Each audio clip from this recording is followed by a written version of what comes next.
Hello everybody, good morning. This is the morning fire team. I was gonna call it the morning grind, and I did for a couple of shows, but I chose to do morning fire team. And unlike all the other times, actually went to bed last night. So I'm probably gonna, it's not gonna be a very long stream anyway, because I have stuff to do. I'm gonna try to, my goal is 2 hours. So about around 1, because I do have other obligations to fulfill, unfortunately. But I'm not all that entertaining, it seems. I can't say that. I just started this channel. I just started streaming to this channel, and I know that it's fairly difficult to gain subs and stuff. I'm sending out to Twitter.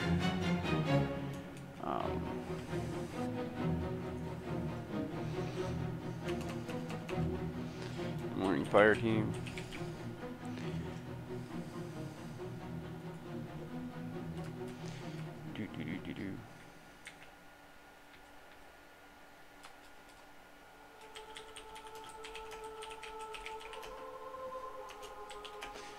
Well, while I'm waiting for the game to load, I should be doing this.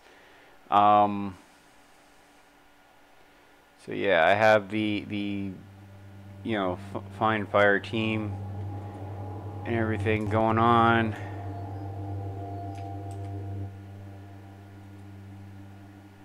Tweeted that out. Alright, cool.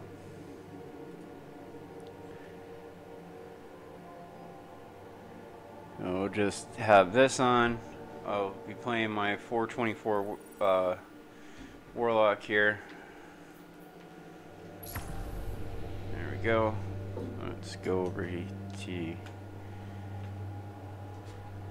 while we're waiting for everything to load up. Let's see.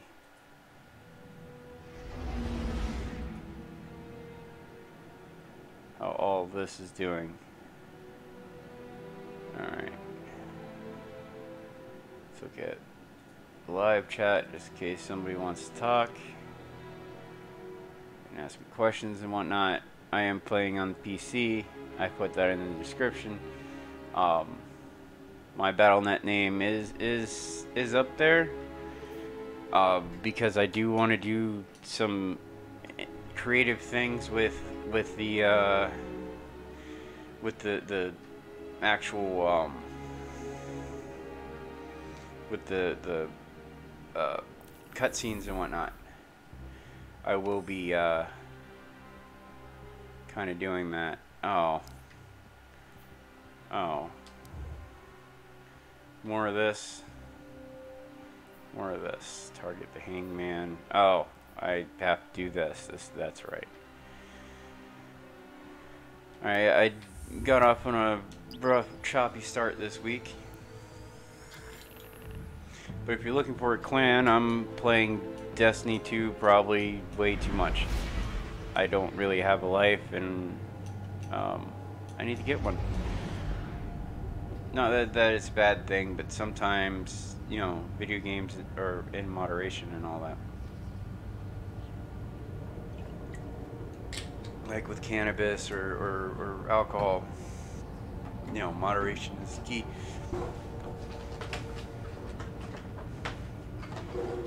I preach about moderation. I'm preaching about moderation right now, but I'm letting everybody know I am talking to myself just as much as I'm talking to anybody else.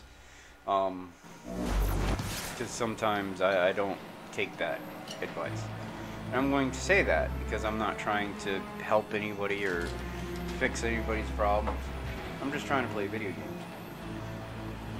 So I'm not telling you what to do, like the whole, before you tell others what to do, before you get, try to take a plank out of, or a mote out of somebody's eye, take the plank out of your eye first. Although you know, in the context of Destiny, you know, you see somebody with the mote in their eye, you take that, you snatch it, you put it in that thing. No, Gambit humor. One day I'll get good at actually delivering punchlines.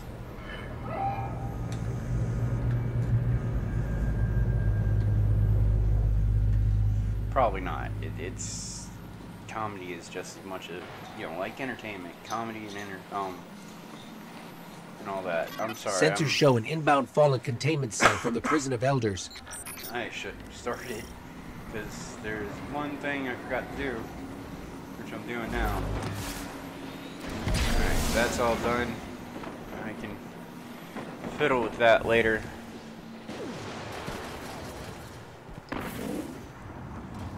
Let's see where I'm at on getting... I really do like the Polaris Lance and Scout Rifles. I kind of rushed through on my Hunter. I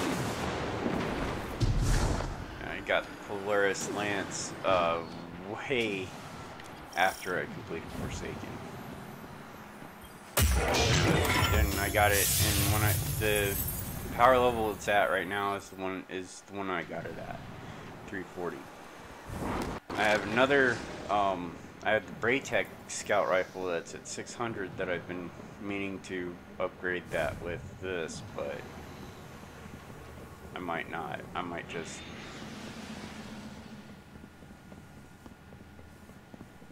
combine the two. Get another one and combine the two. Greetings, my elegant friend. Let's see what you want. What does my guardian need? Oh, well.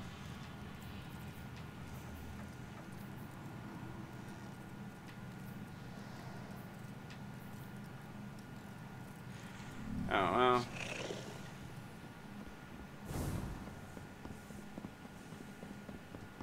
It is one of my favorite things to do. I really need to... Like, my Titan...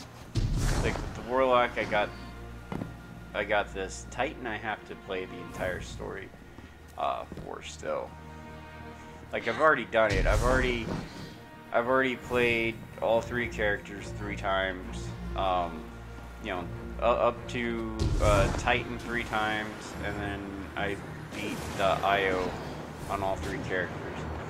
That used to be a trigger to start this really cool, what's it called?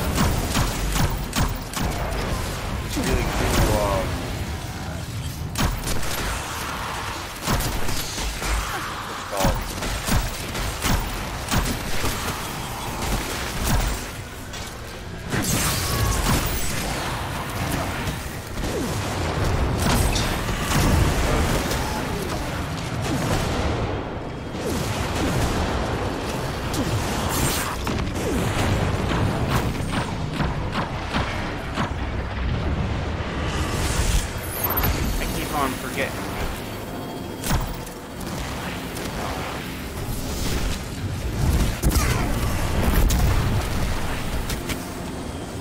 I keep on forgetting that too.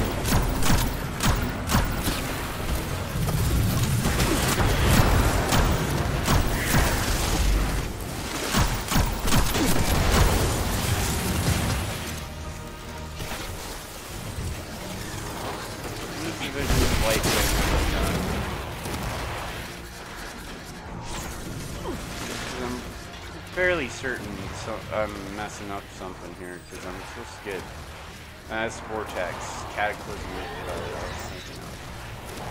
Probably trying to get Triumph.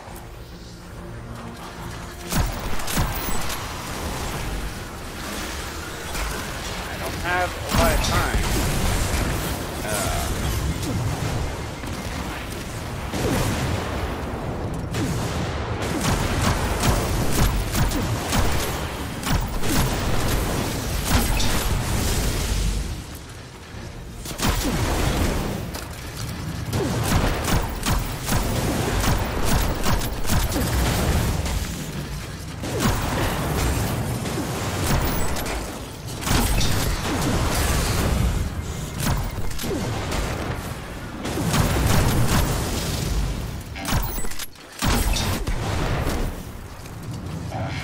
That didn't kill that guy?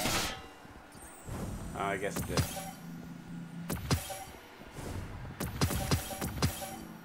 Oh. Oh, I guess it did not do enough. Oh. Oh, that wasn't even something I was trying to do. I'm trying to get to the rider. Alright,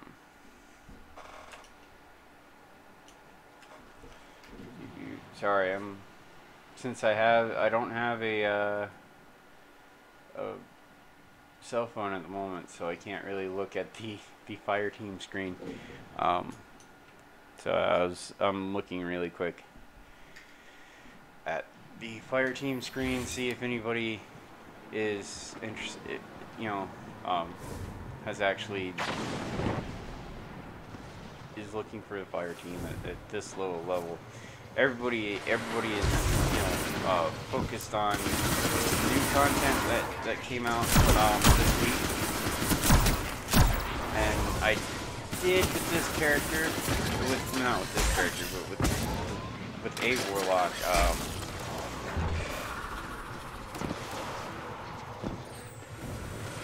I did do some things with Warlock, but I decided just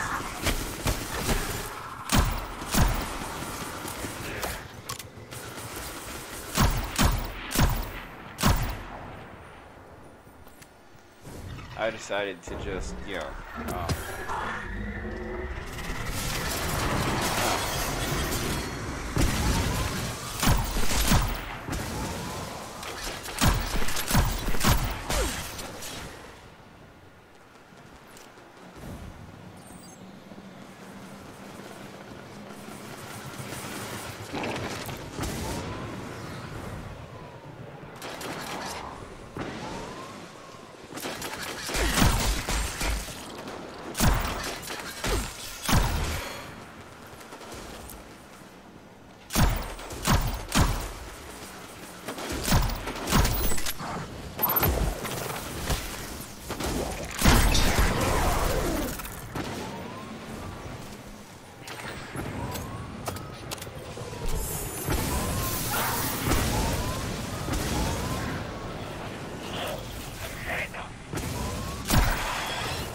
much for the but I don't really care.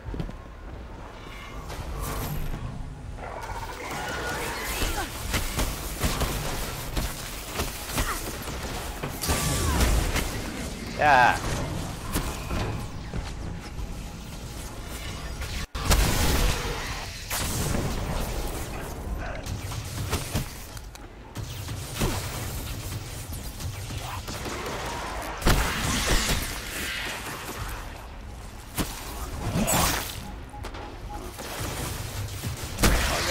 Kill you in 9 seconds.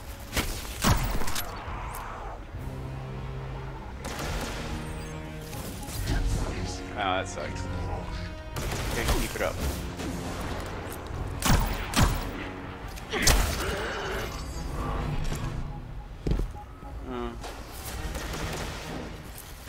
That's really not what I'm used to. But I'm used to playing this on my hunters. Like, the hunter is essentially, the hunter that I'm playing now was my third hunter, after I got all of the exotics you get from doing the quest.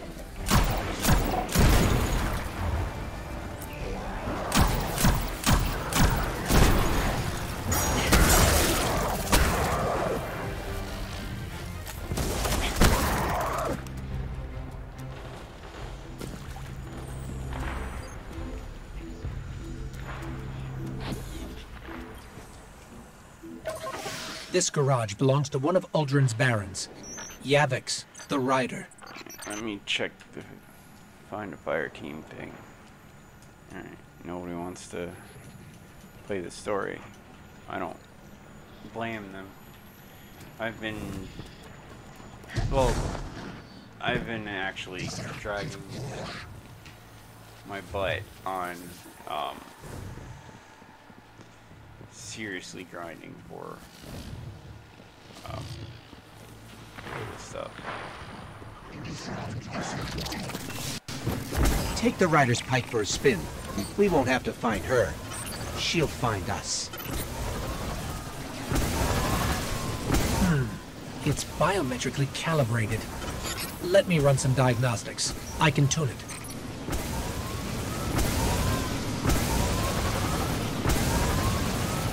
Almost there. Bear with me.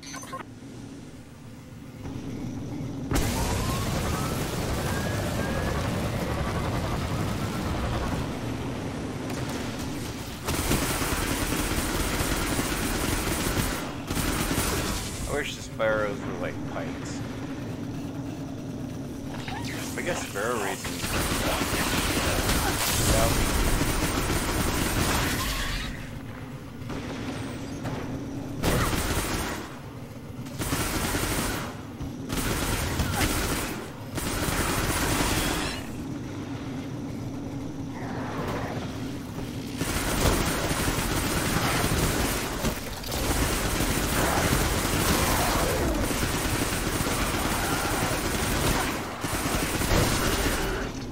All set. Let's ride. Petra's files say Kay caught the Rider the first time by beating her in a race. There's Prison of Elders security footage of her swearing revenge on him. And, well, you know the rest.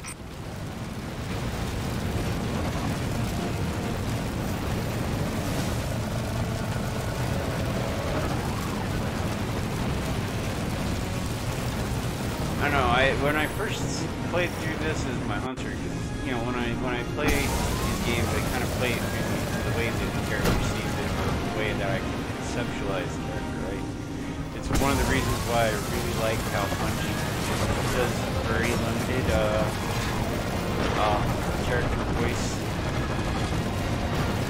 character voices, and the few times that it does happen.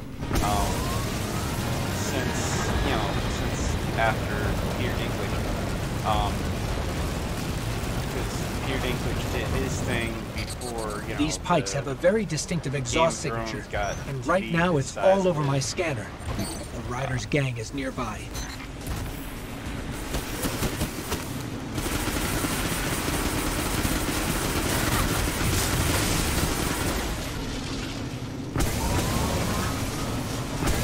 There you are.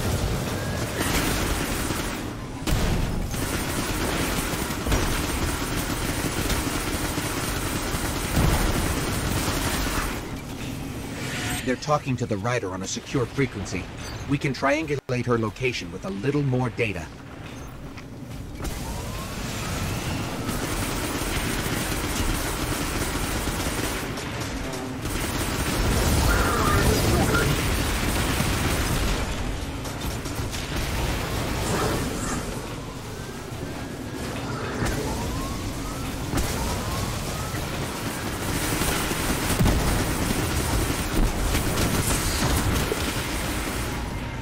I'm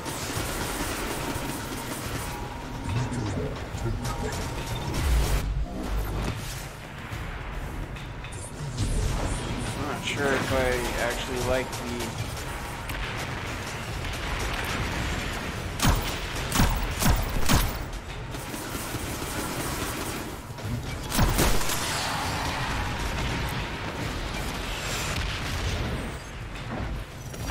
get on the pipe.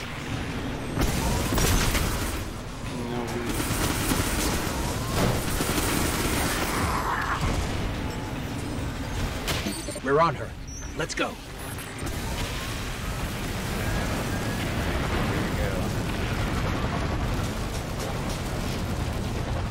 Hey, everybody.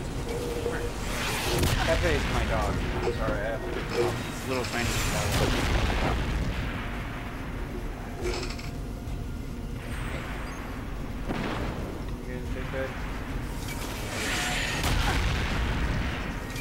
sorry about that.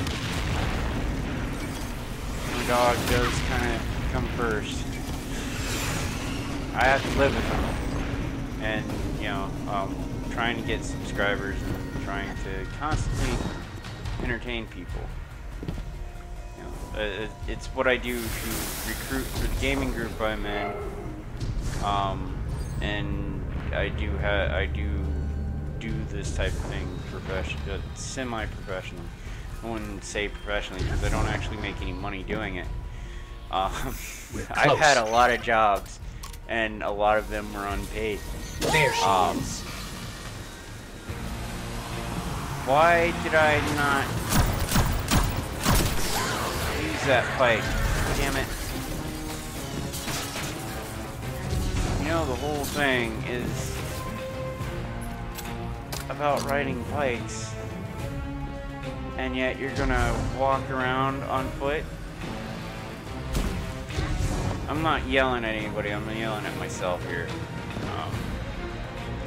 Trying to get this story done so we can just go wild content. But I really do like Forsaken. All the console players said, you know, buy it from the beginning, buy Destiny from the beginning, because I started, you know, during the Iron Banner, or not the Iron Banner, whatever that DLC is called, and it's like I really wish because there's some things that some people missed out on, just like in Destiny 2, there's some things that even though I've been playing it since, you know, playing Destiny 2 since, you know, pretty much there's nothing other than Red War story content.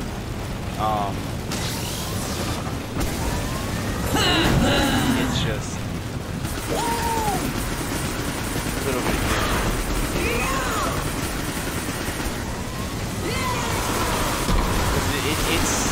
It's comparable to the Red War as far as, you know, what there is to do.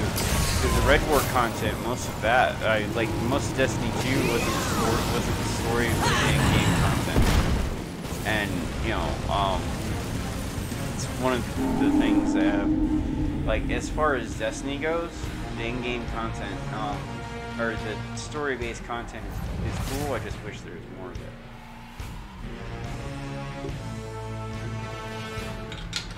And I think it was last month before I started picking up streaming again.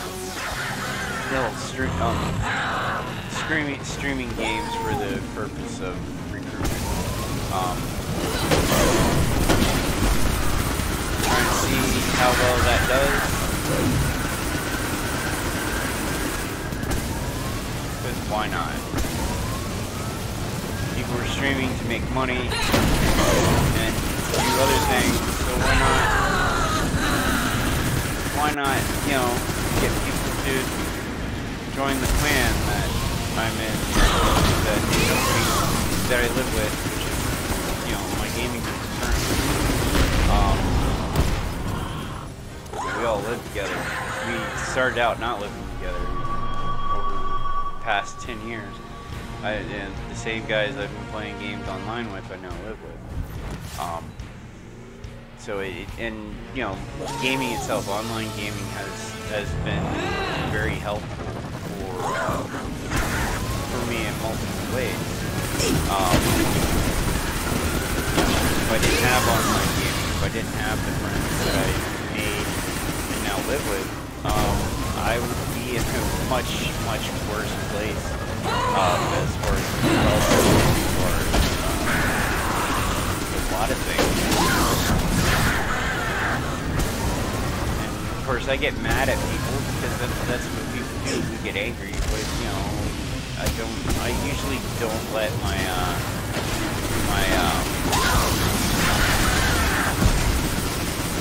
anger become me. If I feel anger, I do focus on it a little bit, but I don't, you know, internalize it, keep it in there. I'm thinking about it. It's like, why am I angry? Sometimes I just need to rant, and when I rant, it makes things click in my head. So, but the you know, Dreams Dune, which is who Dune Studios represents. They've been a clan that I've been a part of for like 10 years. Unfortunately, though, I'm the only one that is interested in streaming, and like the whole this. I'm since like my roommates, like my gaming clan has been decided to start playing Wildlands, Ghost Recon Wildlands, because you know it's been on sale because the Division 2 came out. And the Division 2, like the Division 1 is a game that I played like incessantly. I think my Steam says I have over 1,000 hours. I have 3,000 hours in Elite Dangerous. You know, so it's. I did buy into the whole Humble Bundle thing. That's kind of how I got Destiny 2. Because I didn't really want to pay. It's just like with the Division 2. I know I'm going to enjoy it, but I don't want to pay $60 for it. Especially when I know there's going to be DLCs. You're going to have other things. It's like the whole, you know, stuff. And this isn't really the game developer's fault either. It's more of the publisher's fault. Because Ubisoft is the publisher. It's. I think I'm going to go on a rant about publishers right now. Like gaming in general. It's the people that are making the games aren't the ones that are making the decisions. Everybody knows this is not a secret. It's not an industry secret. It's not what would be considered a trade secret. You know, trade secrets would be specific things, you know, to specific companies. And I do know a couple of EA's trade secrets. I'm not going to tell them, but you know, me wanting to become a game developer. I mean, EA already destroyed Command and Conquer, one of my favorite RTS games. So I've been boycotting EA since before microtransactions and before boycotting EA was it's just like with Westwood Studios, who is now in Orlando, a small Orlando company. EA bought them out, and then suddenly, you know, because Command and Conquer wasn't making them enough money, they destroyed the franchise and pretty much Westwood Studios. Like what used to be Westwood Studios is now owned by people who worked on things like Command and Conquer and stuff like that. They're still around in the industry. They're just not Westwood Studios. Doing something else now. But there's some drama, like really old 90s drama that the only way you could actually know that drama was happening was reading actual in-print video game journalism, which people are like, oh, you know, the print is dead, but no. If there is a gaming magazine, right, that printed other than Game, that, you know, came out and is like, we're going to do print only, and we're going to do it like it used to be done, not like how it is now. Because like right now we're having problems with journalism. They're basically activists. They're not journalists. They're activists. They want to push these things. That's what journalism is now. And that's a shame. But but if you look at it, if you look at the history of journalism, really, the idea that, you know, a journalist is supposed to be biased. I think that's more of a 20th century thing, because the Founding Fathers with the Federalist Papers, and the Federalist Papers were actual papers, actual newspapers. It was part of the free press. You know, they weren't biased. I mean, they weren't unbiased. They were trying to, so it's the idea of journalism protecting the idea of 20th century invention, because we do, you know, you can look, if anybody who is, you know, any type of history book, like American history book, if you want to know what happened in the state that you're living in during the colonial period and the early American period, you're not going to learn that from a teacher or from a textbook. Come on, guys. Focus. Anyway, you're not really going to learn that from a textbook or a teacher. You have to go to the library and actually look at, you know, these old newspapers and kind of get, and that is supposed to give you an idea of, you know, of the politics, but, you know, with how it is going with us, you know, how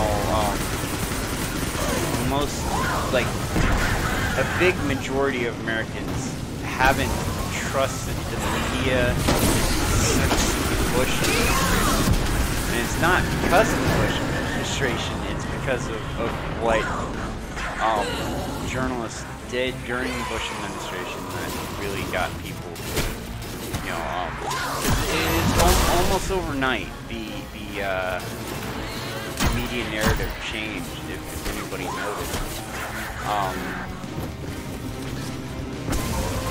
And it was a noticeable change that some people noticed. It's like, people have been mistrustful of the media long before Trump ever got into office. You know, it's calling CNN fake news. So that's not something that Trump invented. You know, that's not, you know, Trump was just saying what, you know, what it seemed like a loud minority was saying. You know, that we are tired of a bunch of bullshit. And that talking about this stuff is not actually the purpose of this, you know, channel or anything like that. But anyway, to get back up to the topic, because I'm ranting here, and I'm not really doing that all that well, because I suck.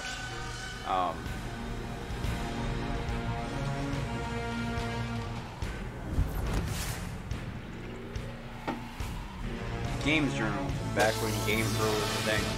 And, you know, don't get me wrong, I'm not saying that they were unbiased or perfect, because they most definitely weren't. You know, but they did explain the game development process a little bit better than they do now. You know, it's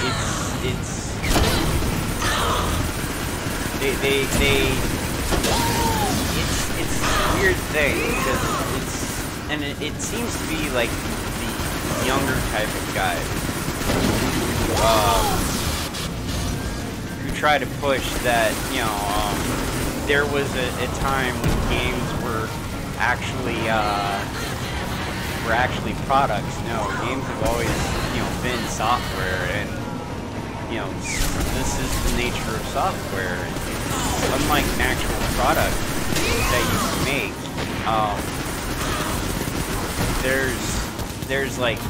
There's an instability as far as programming goes.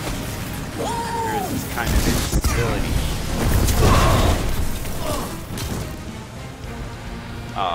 Because it's even if you the riders racing you have to check your logic, right? This Cade's record is safe. You have to check your programming logic, which, you know, that's basically the flow of your program.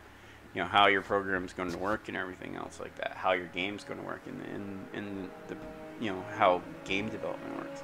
And what release date isn't when it's supposed to be finished. Release date is the date that the publisher wants to start making money back on their investment. That's all a release date is. That's all it has been. One of the, you know, the buggy unreleased games is not a new thing. That happened in the 80s. It happened in the 90s. It was a lot worse than it is now in the 80s and 90s. Those of you, the people that are telling you NES and, you know, the cartridge days and the CD days where you could actually get a physical, you know, the physical copy you got was, you know, for one, that untrue. Like, that has to be young kids that did not actually grow up during that period, or is looking back at that period with nostalgia.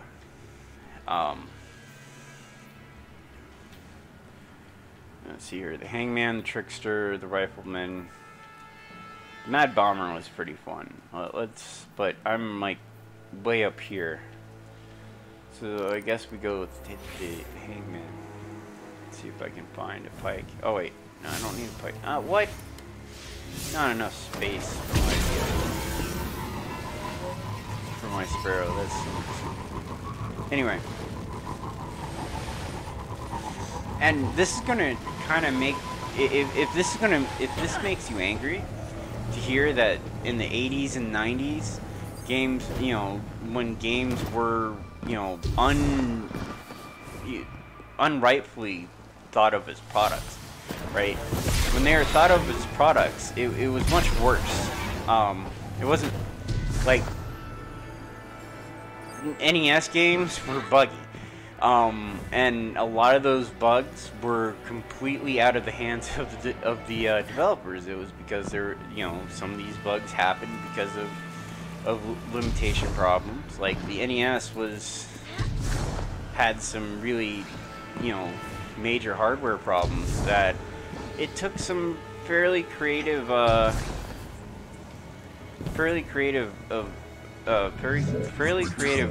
actual programming to actually, you know, solve some of the problems that the main problem with having limited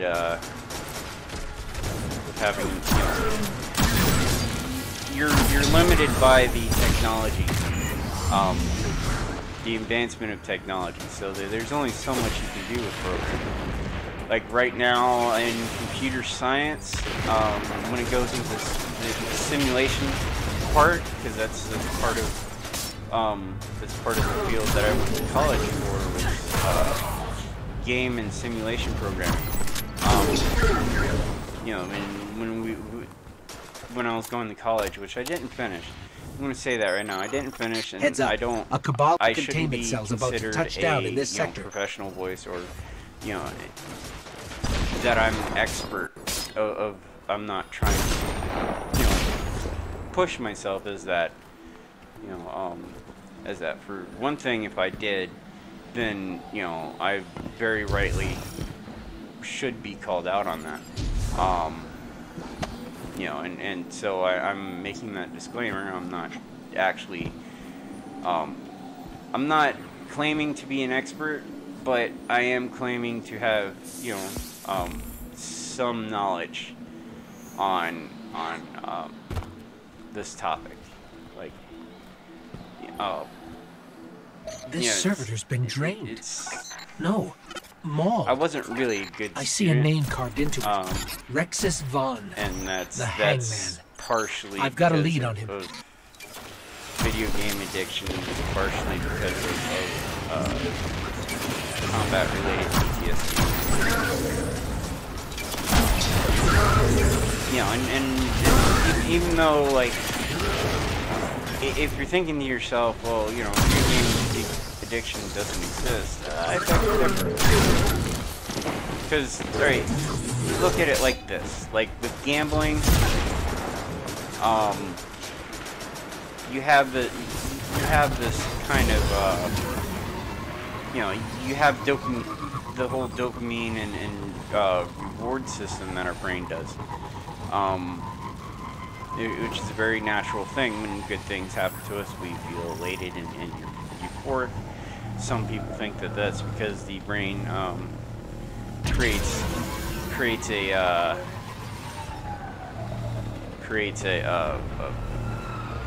chemical, which it very much does.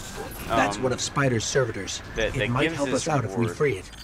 It's basically your brain creates its own narcotic. But yeah, there's more to it than that, and you know,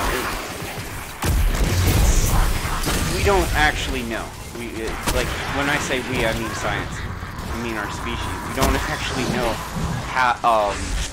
how or why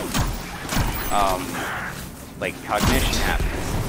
You know, we have ideas, but we don't have any concrete, definitive. This is what happens, and this is why it happens. And there's you know, we can get into like medical ethics and stuff like that. You know, one of the good things that Nazi Germany did was as far as health. They did do a, you know, they did, like the Nazi scientists of Operation Paperclip helped with not just you know, our space program, but medicine, different types of technologies, X-rays, and you know, stuff like that was developed by them, by this really horrible group. But you know, some of that stuff was used for good, but how it came about was, you know, not ethical. Like it came from, you know, involuntary human experimentation.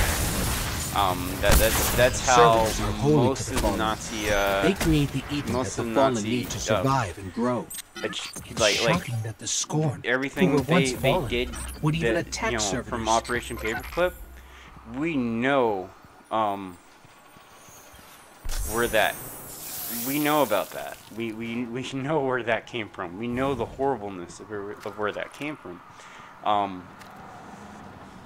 But it was horrible ways. But you know, some parts of some of the things that we know about the human body, we would not have known. So we're limited by ethics on what we can actually learn scientifically. So if anybody says, well, cognition, you know, we can tell you exactly where cognition is, no, we really can't. One, we don't have the technology to observe particles.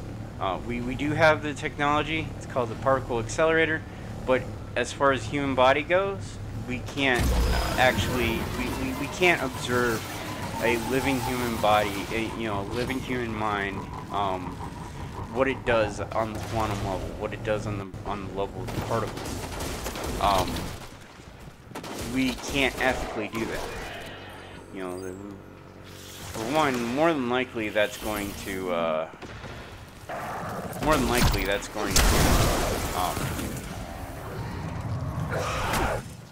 cause death. Like, you know, I'm against death row, but I'm not against death row at the same time. Like, if a person is honestly, you know, guilty. Like, for one thing, if a guilty person goes free just to save an innocent person,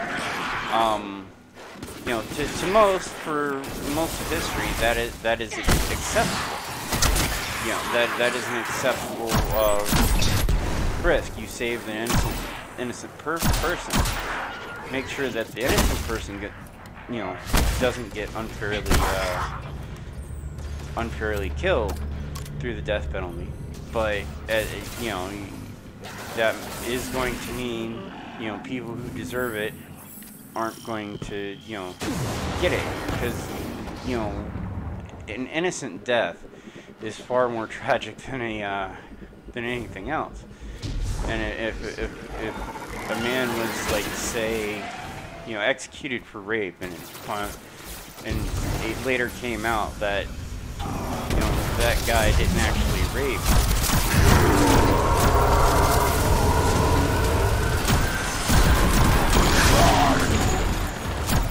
You know, that's controversial opinion and everything, but, you know, that's just the way it is. It would be acceptable to save one innocent man or woman's life. It would He's be heading for the acceptable slums. to, you know, for the possibility of guilty going free. You know,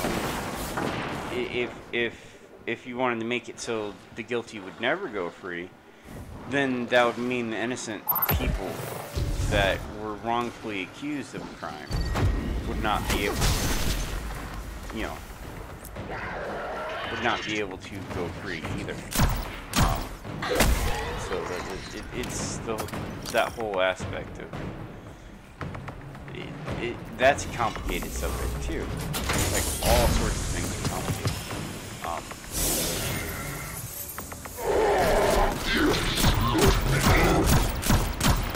But with video games, right?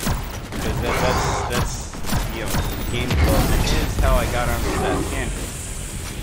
And it may not actually seem like it you know, this type of thing is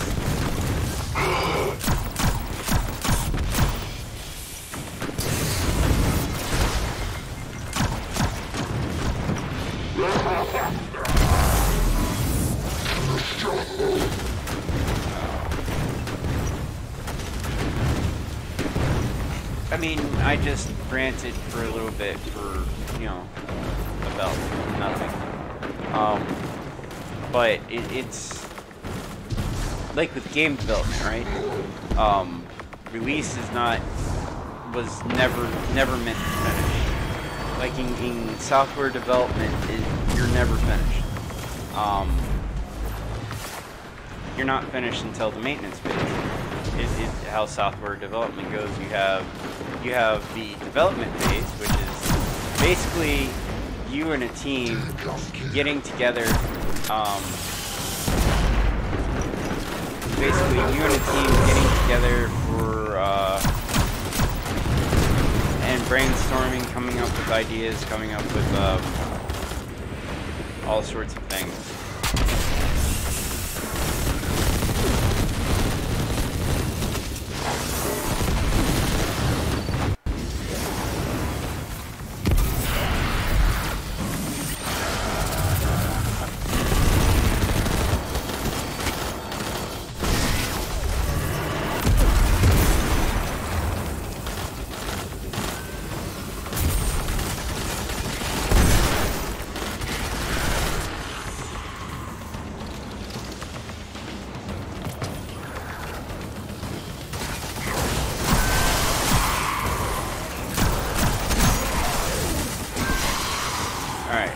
Anyway, with game development, right?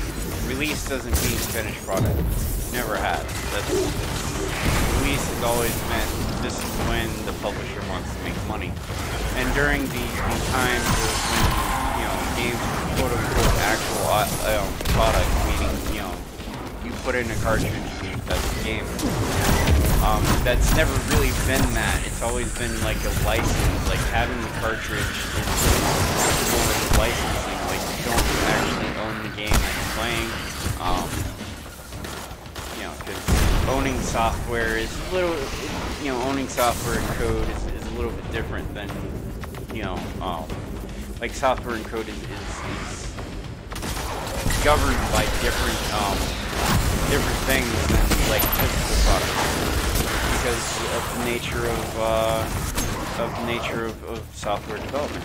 You know, think of it like this. Like some people use analogy, but like, why would you buy a table with you know, that's not not fully put together, or that doesn't have all the pieces to it, and you have to buy other things. You know, while that is an analogy, it's you know, it doesn't actually work like that as far as game development and software development. Because it's, think about this, you know, that would be true if, you know, carpentry, you know, every leg you put on, something negative happens to the table. You know, that's what software development is. Every single time you fix it, that usually causes more problems. And that's not just within games. That's with all software. This is including, you know, academic. This is including academic. You know, this is including academic, you know, areas too. Such as, you know, simulations that for quantum mechanics, our CPU, we do not have the technology to adequately and reliably simulate simulate particles. That came from a computer science report, which the actual science journals and science journals were trying to say this proves or disproves the digital physics theory, and it's like, no, because the entire computer science paper that they're basing their journal on had nothing to do with digital physics theory. It was all about we do not have a sophisticated, you know, we don't have CPUs sophisticated enough to actually, you know, simulate simulate these experiments, because we're not exactly sure what splitting atoms does to reality. You know, we won't know until, you know, we don't know until we observe. That's just the nature of science in general. You won't know until you observe, and you know, sometimes there's possibilities when you're dealing with, you know, what we can, as far as we can tell through science and prove, you know, what particles do is basically the building blocks of reality. Particles and you know, they molecules collect and turn into atoms. Well, that's not exactly true. It's I'm trying to think of a very simplistic way to explain, you know, things that are fairly complex. Like, I could spend the rest of my life, like the 30-something years I have left, you know, 30, 40, 50 years,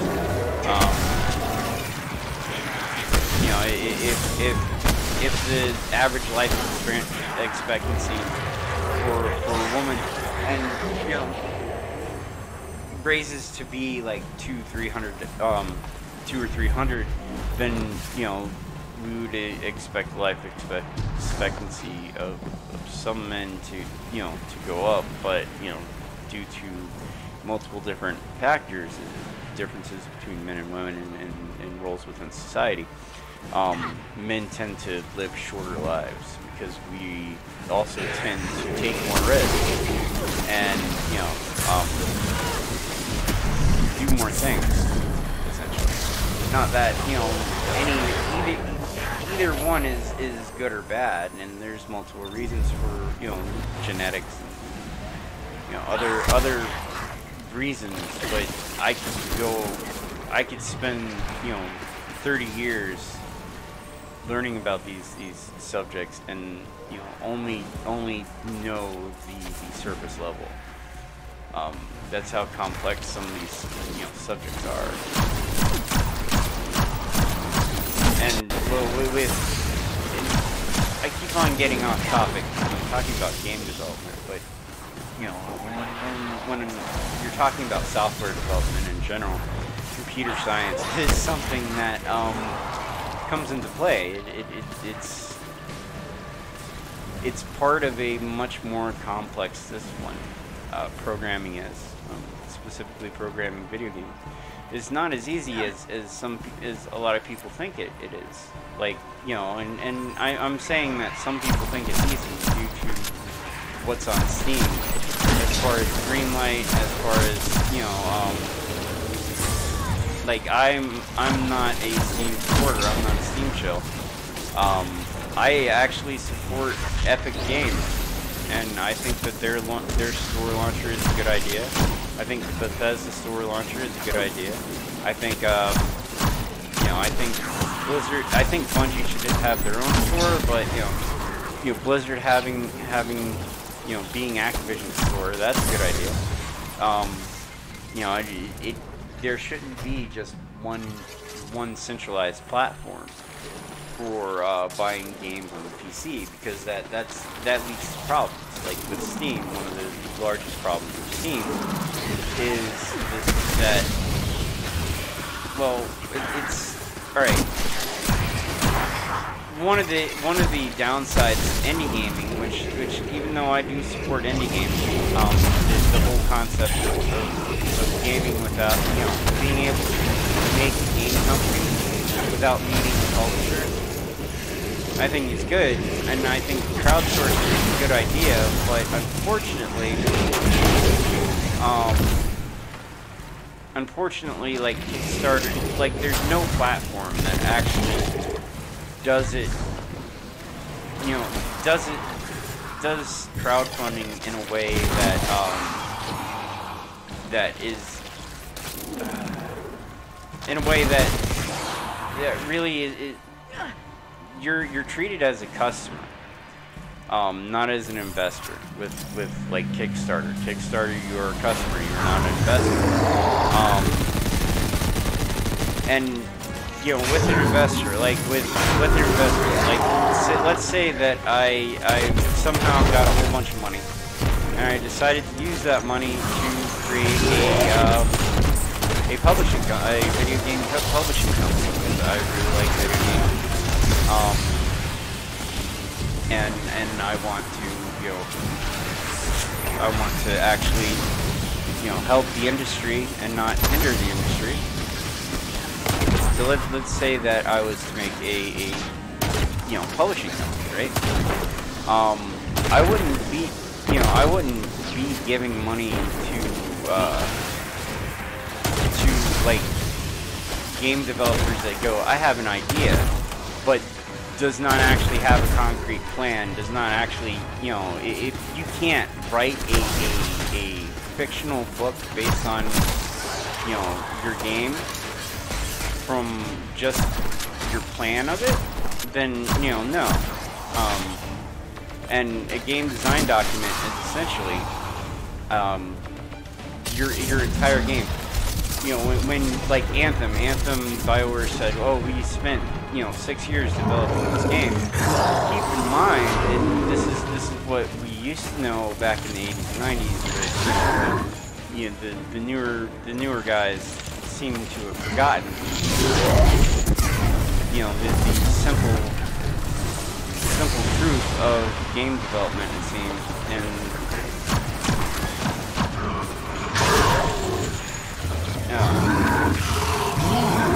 that is that most of the, like, that 6 years that BioWare said they used to create Anthem, guarantee you 3 to 4 of those years was nothing but the design team writing it down. Most of that game probably is still on word process. You know, it takes a long time to actually develop a game. Like Destiny, for example. One of the reasons why I actually support Bungie and support Destiny is because they were, you know, kind of transparent. You can't get complete transparency like we really want from the government. You can't get that. There's no actual legal obligation and nor is there any legal requirement for a private business to be as transparent as the government. You know, the government obviously has to be transparent for different reasons.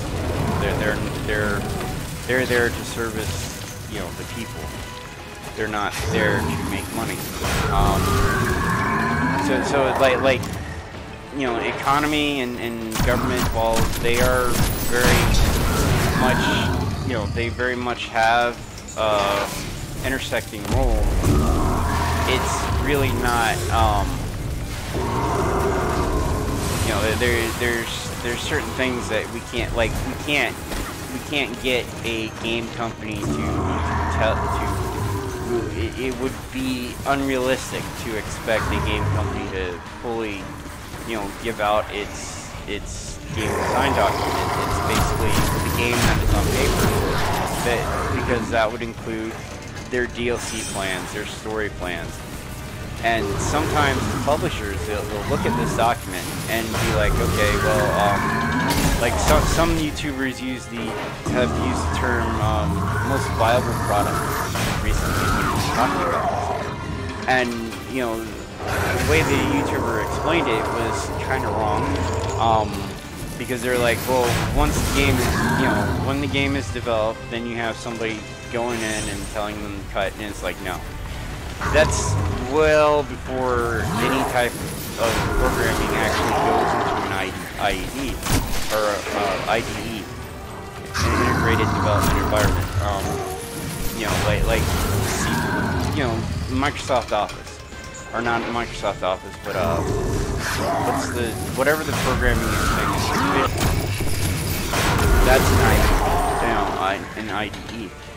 So it's before they actually get into the engine, you know, even programming the engine, it's done on paper first, or it's done on, like, you know, a wiki type of environment, you know, internally. And this is something that publishers actually require, and I think that, you know, crowdfunding, you know, we need to, the people who give money needs to be seen more as an investor, less as a consumer. And if you're giving money, you should, you know, to a game, it should be a requirement for the game before it's even made.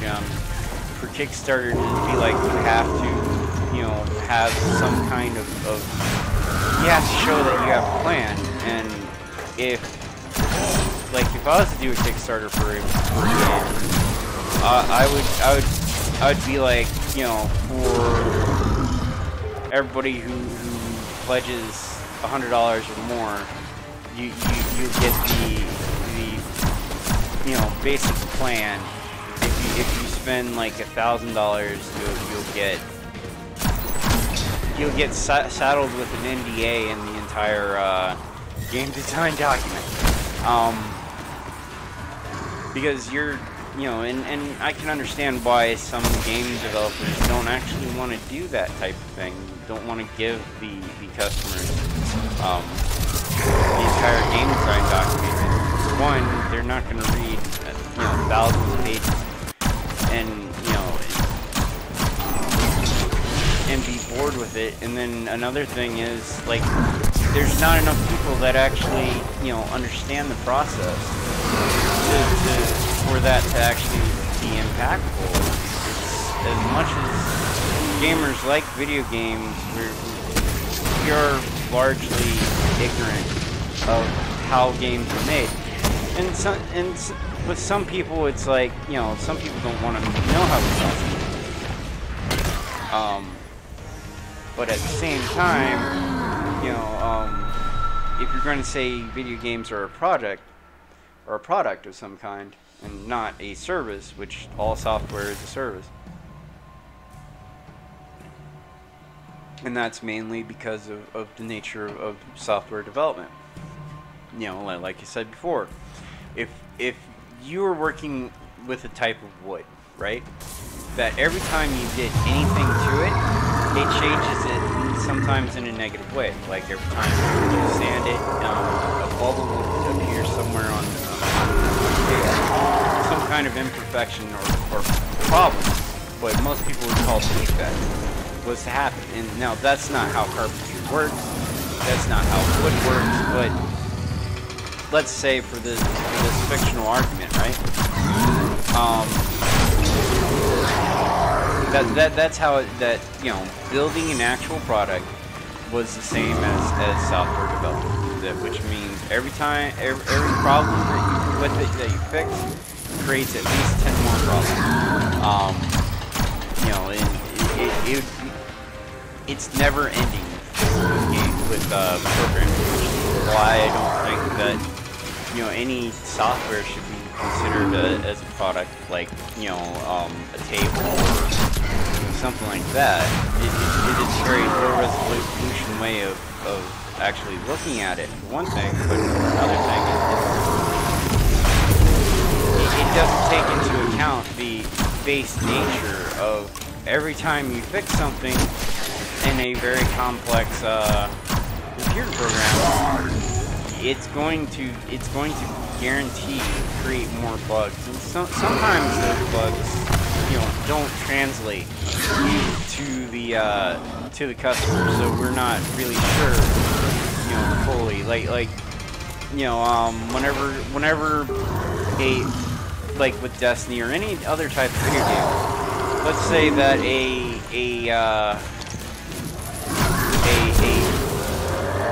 an exotic or something, that gave a special power did not actually work with how it was intended.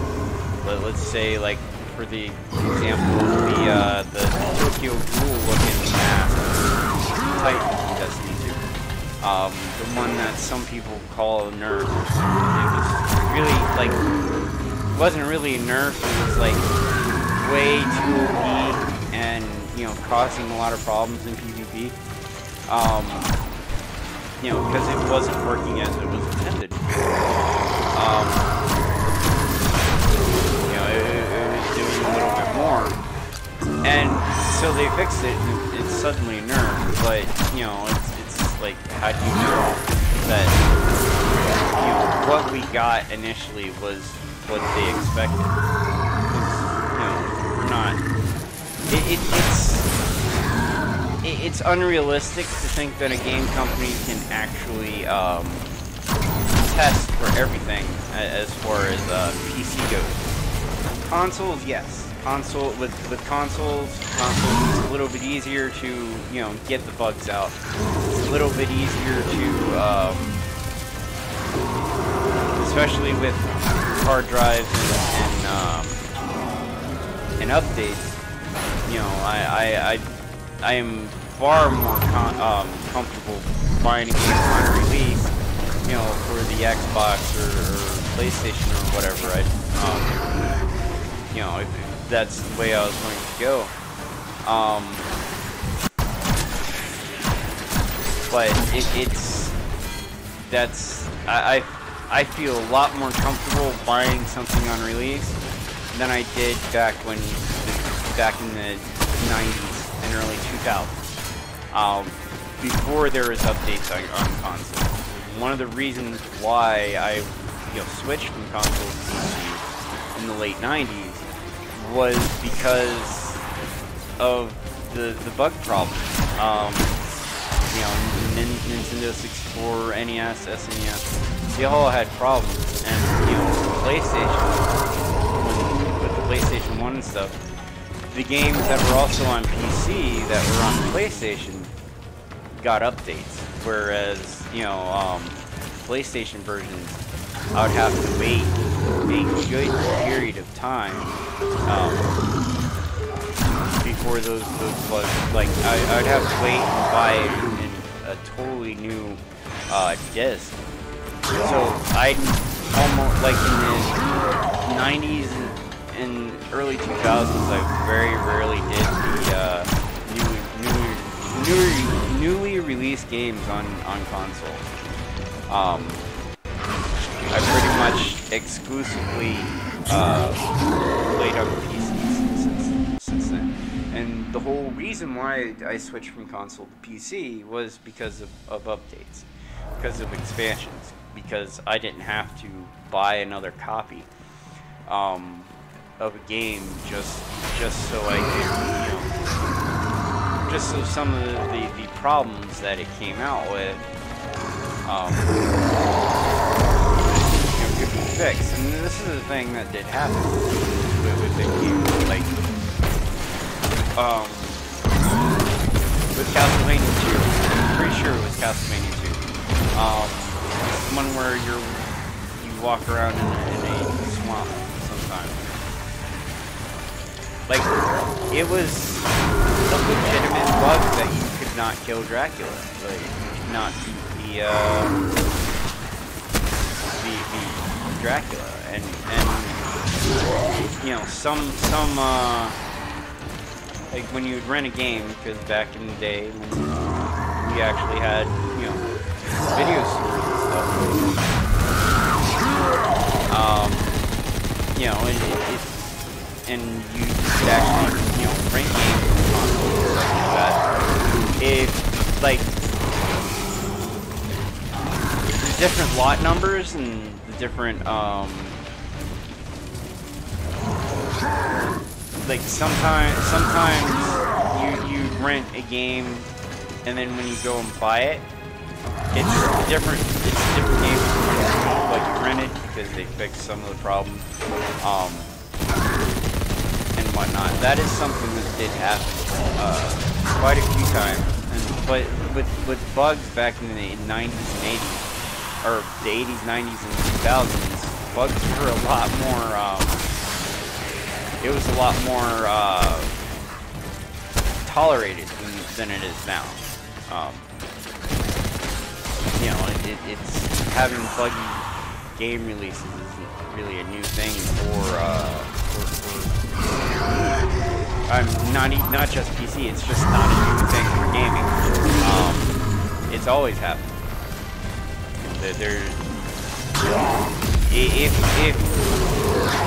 If anybody can actually show me a game with absolutely no bugs in it from the 90s and you know, from the early 90s, late 90s, early 2000s, we can even go to the 80s. NES, ColecoVision, I think ColecoVision was the 70s, but NES was pretty much the console. NES, Sega Genesis, Sega Master System were basically the consoles of the 80s that I remember. You know, if you want to go and be like, you know, games back then were products and they weren't as bad, you know, tell me which game had no bugs, and I could probably find bugs and problems with that game. Like you know, and some of these bugs, right, were you know, the Easter eggs, secret rooms and stuff like that. Yeah, some of that worked, but it's, you know, you had little development tricks too. You had little development like areas, like in Final Fantasy VII, right? You have this developer room that you could access with, like, you know, a Game Shark or whatnot, you know, or you know, and developers always had like little shortcuts so they could test a section of the game and weren't forced to completely play through it from the beginning every single iteration, because that gets boring. That not only gets boring, but that gets frustrated, because, you know, it's the easiest way to explain it is if you've ever made a mod, like for Fallout or Skyrim, right? And you tried to actually make a DLC level mod, and yeah, if you've ever tried a project like that, you'd understand why you actually need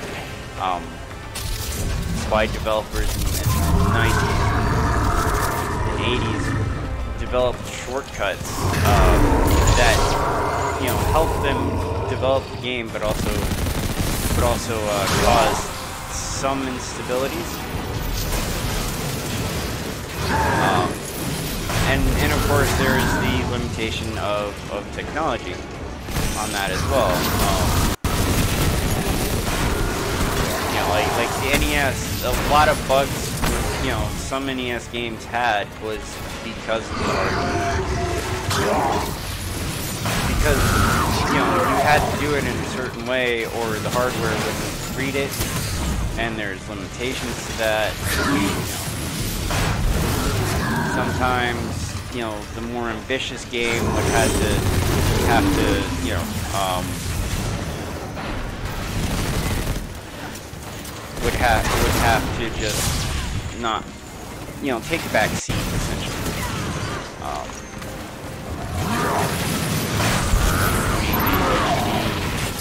The so-called glory days of the 80s and 90s. I think it's a modern-day myth because it didn't happen like that. No, whenever people talk about going back to the 80s and 90s, causing it's pain. like, did you not live through the 80s and 90s? I don't want to think about what he did to Were you not a gamer in the 80s and 90s? It sucked. It was horrible. One of the reasons why people of my age actually celebrate updates and, you know, stuff like that is because we remember the frustration of buying a, you know, and it's still frustrating now, but now it's a little bit different because now the games seem incomplete because the development also includes DLCs. Back in the day, you would create your expansion as a separate, it'd be a separate development process, as opposed to today where it's the same process. Like Destiny 1, 2, and 3 was created in 2010 on paper. The story, of course, is always changing, and you know there's, you know, from when they wrote it down to the publisher talks, where the publisher was like, okay, well, you know, let's move this feature, and this feature into the DLCs. You know, let's shorten the story a little bit, because the publisher is primarily focused on making profit. They're not actually focused in creating a quality game like EA and like Ubisoft. I would say Ubisoft is one of the few good ones. You know, with how, you know, the Division was handled. Which the first Division was horrible for the first 6 months, and then it got really good after they fixed it. But you know, now the Division 2 is supposedly a really good game.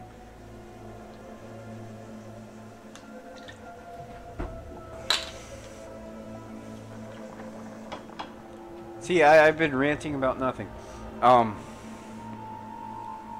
You know, because I've, like, when I'm just talking, like I talk to myself when I play video games, and yeah, I gotta take a break. But like currently, for if anybody knows any type of music live stream that I could play without getting hit with a copyright strike, that would be great. So then that way, I'm trying to get this mouse because it fell down.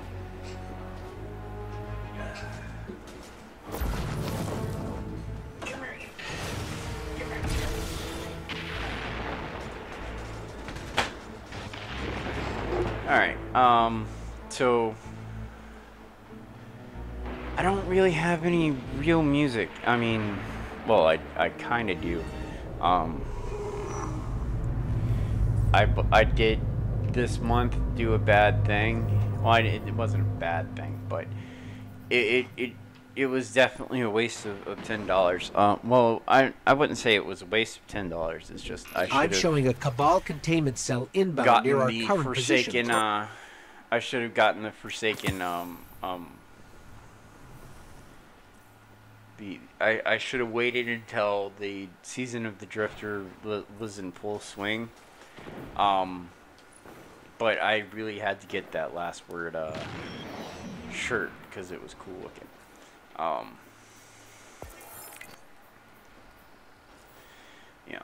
So it's. But I did buy, and this is the bad thing. Well, it wasn't bad, because I got a cool little emblem for it, but I also got a really good soundtrack, because I really like the Forsaken soundtrack. And that's another reason why I really like to Bungie and support, Destiny 2. Is the soundtrack. Not only that, but I can buy sheet music for multiple different instruments. Like I play the clarinet, and I used to play the tuba, but I just can't afford a tuba on my own. But I do have a clarinet, which I don't practice with because I live in an apartment, and up until recently, within the past month or so, I've always one of my roommates has always been home, so practicing the clarinet is not doable at the moment. But I'm working on buying a house, so I can do that. But with Destiny 2, I can actually buy sheet music, and very few games I can actually say that about. So I'm just going to play. As a placeholder, the Forsaken soundtrack while I'm away.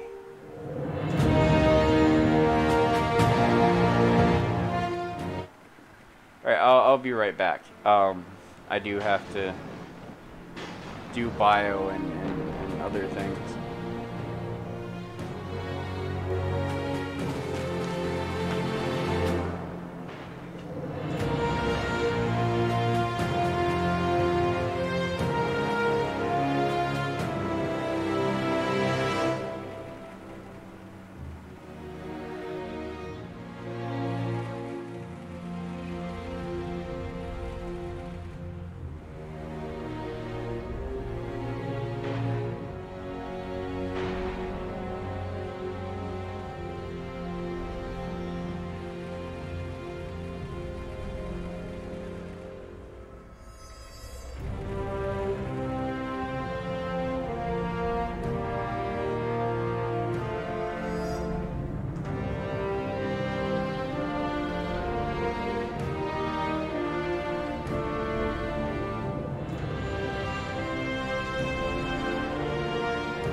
Okay, I am back. I am sorry for that interruption and everything. I just really had to stand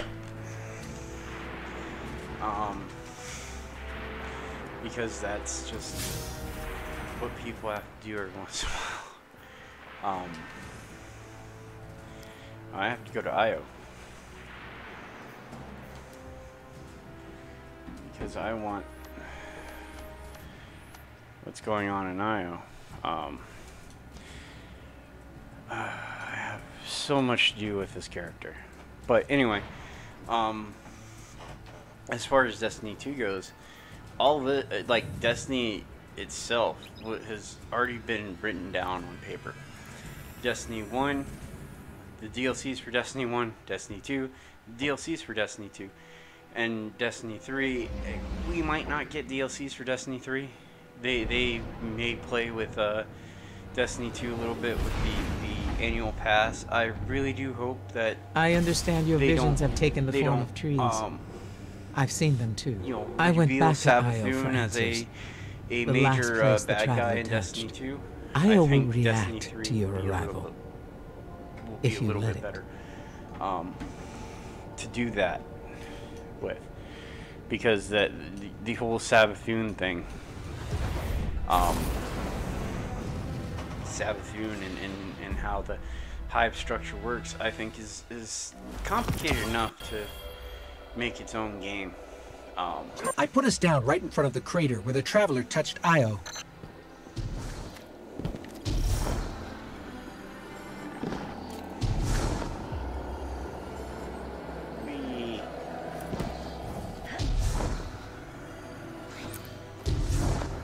That's kind of why I like the fire Dawn Blade a little bit better, but the Void special kills Primeval so What quick. was that? So quick. Whatever you saw was for you and you alone. The Traveler is speaking to you. Eyes up, Guardian. See, that's the weird thing about the Traveler, right? Because I've been going over the Traveler, and I haven't been playing Destiny for 5 Devotion years. inspires bravery. Bravery inspires sacrifice. Sacrifice leads to death. That is what the speaker said to Gaul before he died. These are Before he died. different from the other trees we saw. These visions are constructs of the Traveler's light, and light reacts to its surroundings. I wish I could have it. That would be nice. I'm a little bit spoiled because my hunter has it. Well, I just got the malfeasance and I've been playing around with it. And I just started playing Destiny again in January, and the whole reason why I haven't been playing Destiny 2 is because, well, Garden grows in both directions. It grows into tomorrow and yesterday. because red like the flowers gaming group, the bloom. people that I live with, right? Because we've known each other, we've been playing video games for 10 years, and the whole reason for this channel Taken is can to see the recruit for them. trees. To recruit No, for us and to they sense the grow light. our little gaming group. The Taken are weeds, Guardian.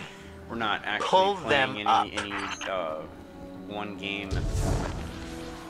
Like right now, my roommates are playing Destiny 2 on the Xbox, so I'm probably going to call one of them are at work one day. I'm probably going to be streaming Destiny 1. Because I have recently gotten access to it. Like I couldn't really afford a console, and having a computer was a little bit better for me because I could do other things than just play video games. You might have been kings and queens of the deep, but you have toppled Oryx, and you have not replaced me. Yeah, these are things that, from what I've been gathering as far as lore goes. I haven't actually experienced it, and I've been wanting to actually create a they call it Weapons aren't fanfiction, working. right? But Try something it's else. More, it's more, you know, telling the story of the Guardian that I'm playing. You know, and my Guardian's motivations, you know, currently, you know, and my whole idea of doing this, right,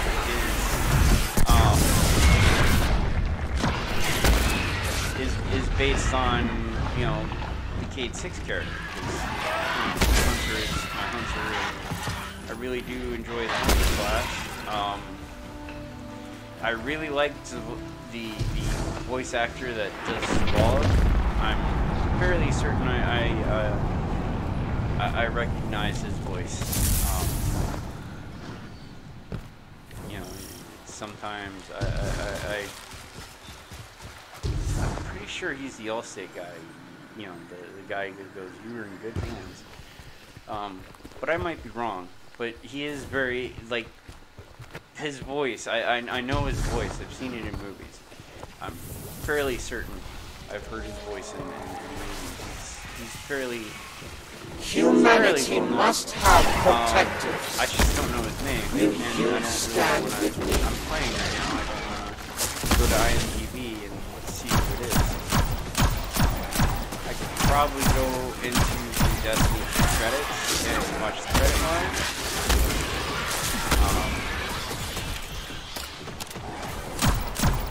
But if you're watching right now and you know who I'm talking about, you could always put it in the chat. Chat's not really doing anything right now. I'm less likely to just rant about things. But, you know, this is the part of streaming on YouTube. Well, starting streaming on YouTube and Twitch. And one of the reasons why I stopped Twitch is because sometimes I say things that some people would be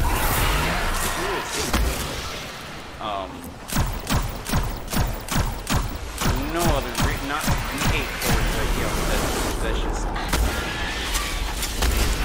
you know, especially in competitive. Like when I was actually trying to get malfeasance the first time, that you know, I would have been if I would have been streaming that, I would have been banned. But it was that was just the frustrating part of it. Every time you lose motes, you lose like 2% of your of progress, and there was this bug that was happening that I didn't really notice it. I just thought I was doing bad, so I was cursing at myself, calling myself bad words. Sometimes I'll yell, "This person, what a piece of shit!" But I don't actually think that player is a piece of shit. You know, just by playing the game like you're supposed to, which in a competitive PvE environment would be to keep your opponent from, you know, doing their objective. But I would say that Even the stars are brighter now. because The that's whole just what people do cosmos when is they're angry. ablaze. They say out of anger. And, you know, if you don't mean them, I don't think it's really that much of a problem. But it's still. It was more the frustration of the actual quest that I kept on losing. I'm not sure why I didn't do that before. Oh, that's not light.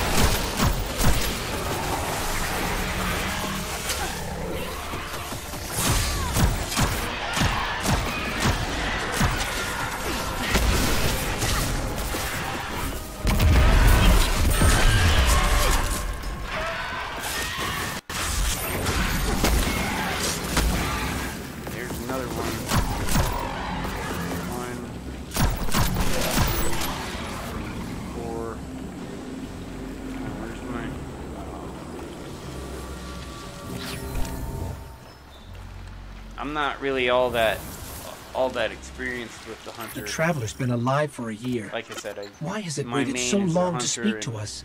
The Traveler gave you a vision even before its rebirth. When Gaul blocked its light, the Traveler showed you a path forward. The road to recovery is long, but when we grow stronger, so too does the Traveler. And here's the weird thing. The Traveler, you know, pretty much from the beginning of the whole Destiny saga, you know, has talked to us, but you know, has talked to speaking like, well, I never claimed that the Traveler spoke to me, and that's actually why.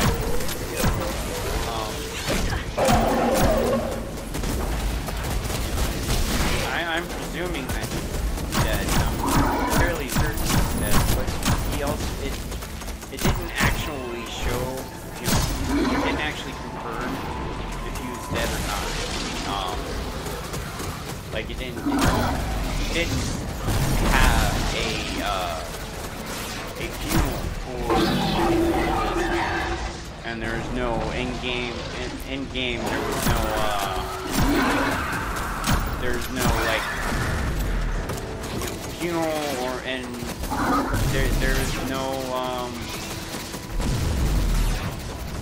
there's no funeral, and you know, it just doesn't seem like anybody in the tower really cared about the speaker, because it's like, you know, it was one of the things about the Red War campaign that I was very disappointed with. Not that I really liked the speaker, and with the Curse of Osiris, like I didn't buy it when it was a new DLC, but I was trying to get people, you know, people in my game to buy the DLC. I really like web-based ones. But the whole Osiris thing, you know, really made me, the Osiris weapon really made me question, you know, and I wasn't really all that sad when he died, but it's a weird thing, right? Because you have acknowledgement of the Red War. You had acknowledgement that he died in the Red War. I'm tired of losing it. One of the reasons why Zavala isn't actually like Vanguard isn't actually supporting their character during Forsaken. You know, we have basically gone rogue.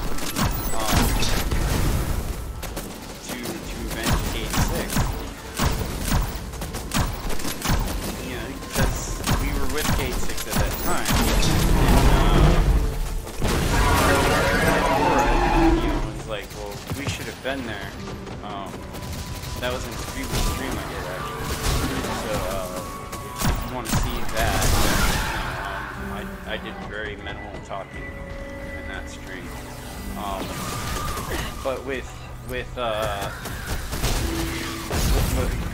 Ikora trying to say we need every Guardian to be there. We should have been there with Cade when he went to the Prison of Elders, and that is true. You know, if the Prison of Elders was so important to the Wreath, like you would think that the city would see the Prison of Elders as you know, something to that is Guardian business, even though we can, you know, Guardian City controlled the prison. It did keep quite a bit of humanity in a place where they weren't, you know, harming per se.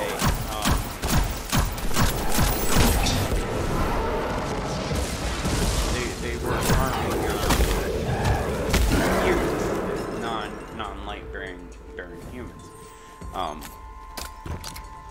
So it's always it's a weird part of the narrative that I don't understand, and I don't think will ever be explained why Ikora and Zavala didn't join Kate after everything that happened in the Red War. After, you know, we see this you know, big, like, you know, would have Zavala and Ikora actually saved Cade? No, because Cade didn't go, hey, you, come on, let's travel down this, let's ride this thing like riding lives on in the all clock. places, in all things. You can block it, even try to trap it, but the light will find its the way. reference of him like holding the cable like And he the was traveler on a will horse. defend Let's fall back to the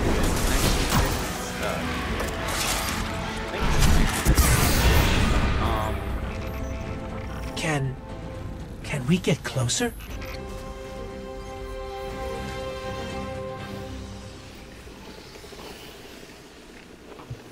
But, yeah, Congratulations, Guardian. Remember, when we channel the light, we connect to something much bigger than any one of us. Even departed sparks, like Cade's, still leave a trace in this luminous web we call the light.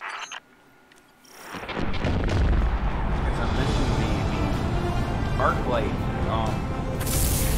third class. I really need to do that, but I haven't really, like, I haven't really been wanting to do them at the the raids through Find a Fireteam. Mainly because, like, the last Wish raid, I've been watching different streams and stuff. I'm not really sure how to do it. And, you know, I don't want to be the reason why people go, you know, you're an idiot. Well, I am kind of an idiot when it comes to certain things.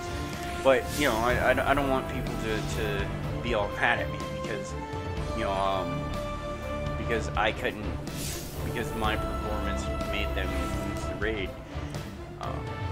You know, if I can find a group that is like, yeah, you haven't played Destiny in a while, you know, you've never done any of the raids because the people that you play with, you know, don't really,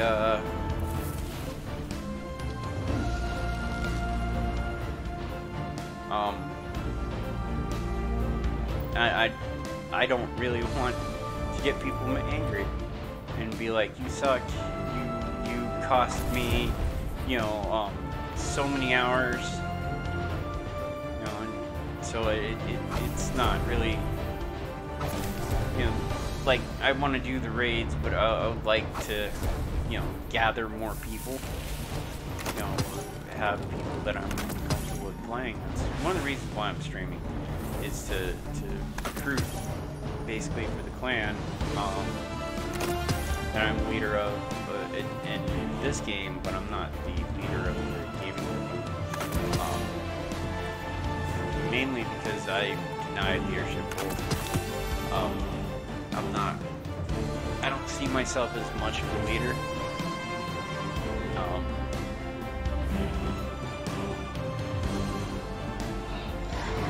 Let's see.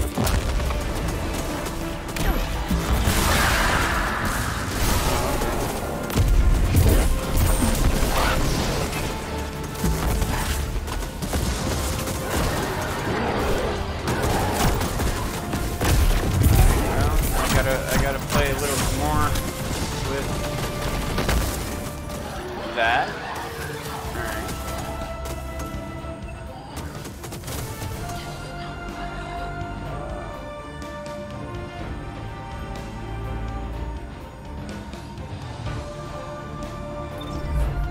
Alright.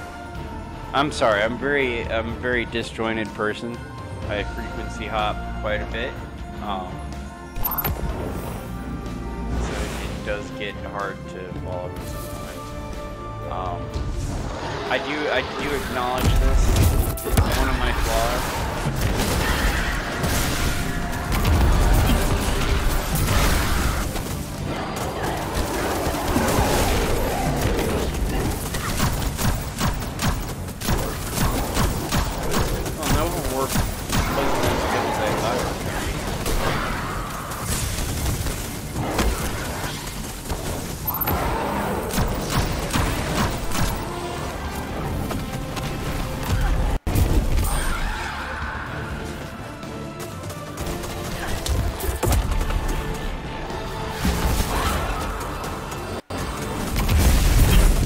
was actually on my hunter the last mission of this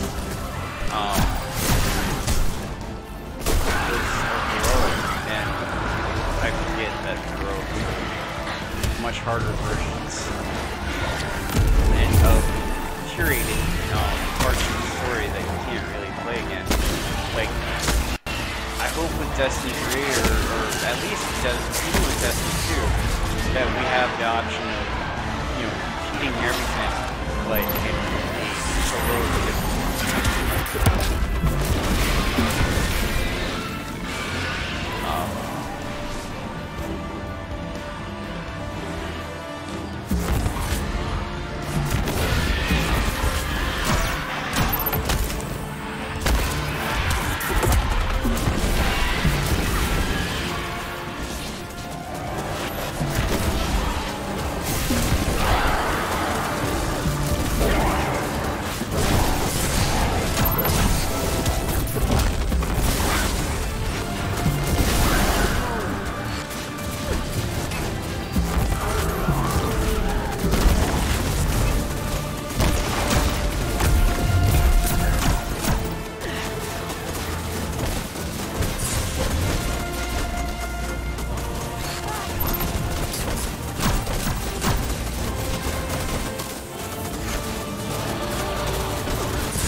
I think I've seen it in Gambit, but I'm not really all that sure. I do know that I think it's the top stream is pretty good. Woo! Lockdown is coming up in next week. Oh, that's now. That's this week. I'm getting last week's thing. Oh, I don't know where Zur is this week. Crap. That's kind of important. For my hunter, at least. It's not really important to this character until I beat the game. Alright, so let's do the Mad Bomber next.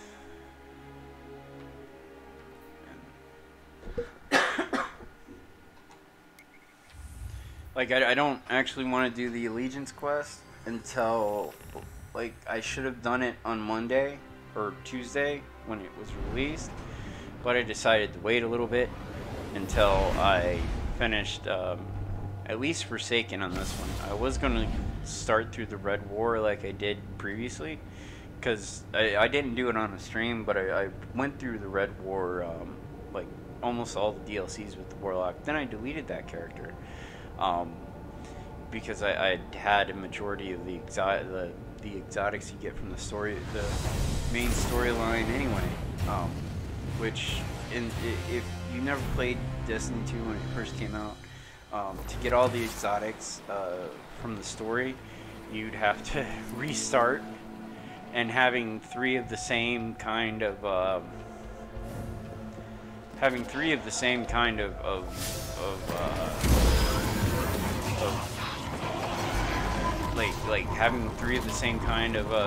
same class isn't really all that great. Actually,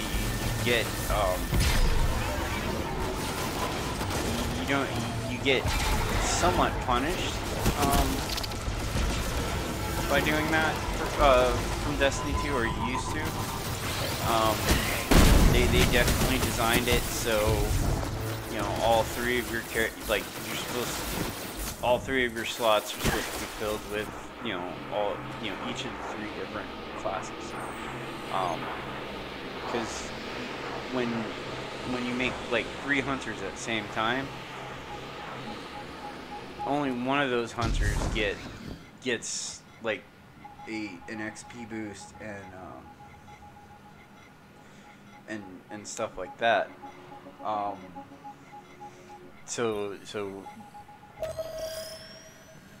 But in the beginning, what I would do is... What fortune! A playmate up here! Hello! To begin, a gift just at you, from me, good friend Canix. Best friend Canix, go, open gift. Best friend Canix. Go, open gift.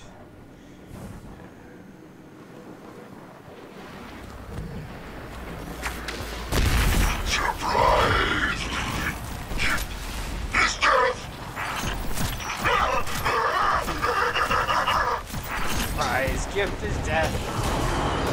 Okay.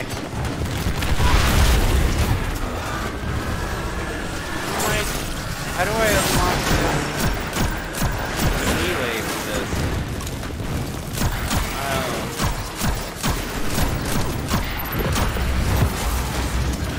Ooh, level 41. I only have 9 more levels, and I can actually show you guys the new thing that happened with this season, which was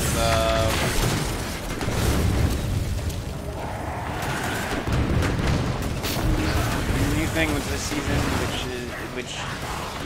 is basically once you get to level 50, you go to the drifter, and you do quests to bump your power up to 640 really quickly.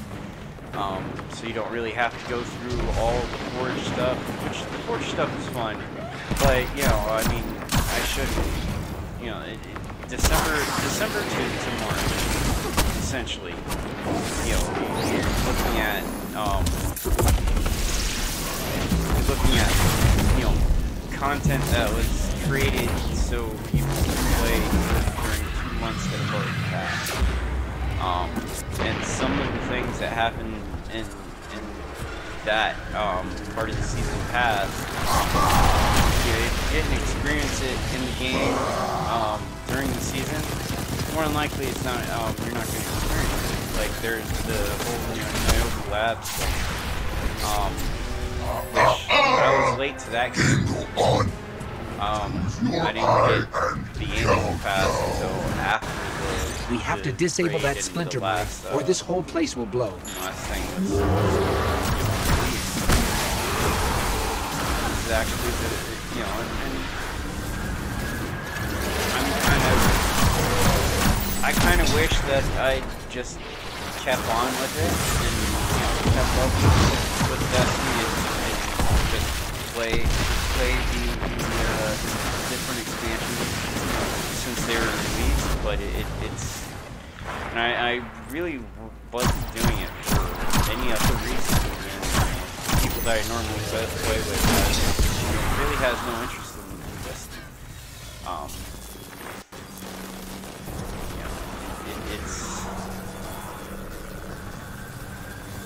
It's not really much that I can do with. You know, the times that they play Destiny is to play with brother.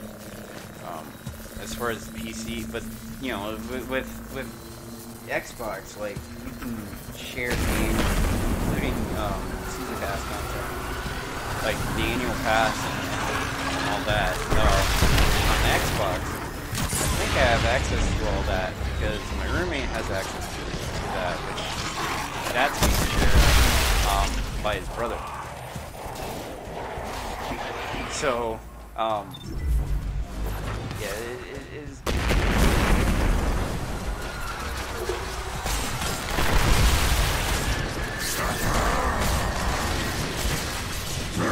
So, you know, I mean, there's aspects Oh, yay, I have a Confederate.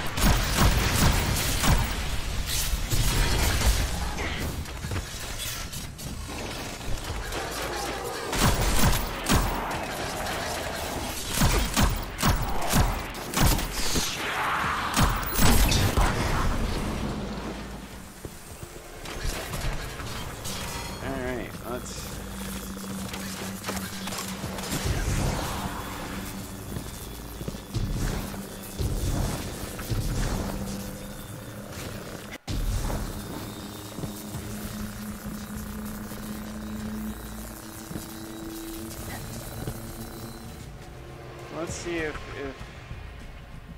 this guy wants to be in our fire team here.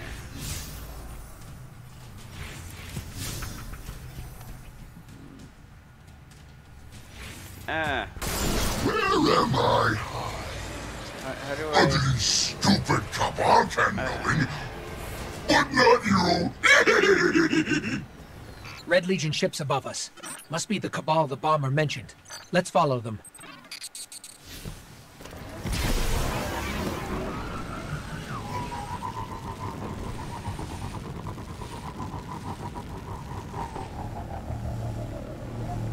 I wish I could mechanics friend. He seems like a fun guy. I mean, you know, me being a guardian, maybe not in real life. Me being a guardian when, you know, a ghost can resurrect me or, you know, reattach a limb. He'd be a fun guy to hang out with. There's the whole problem of evil thing, but you know, it's. The problem being him being evil, but it's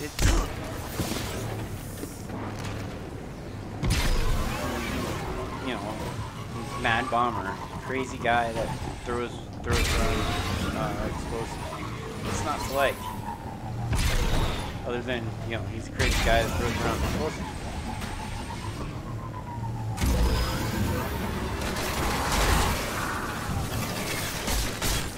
Although I am kind of stoked for the whole Mithrax thing, which I don't think I've actually played through that adventure on this quest. And I think that if you do, like if you don't kill him,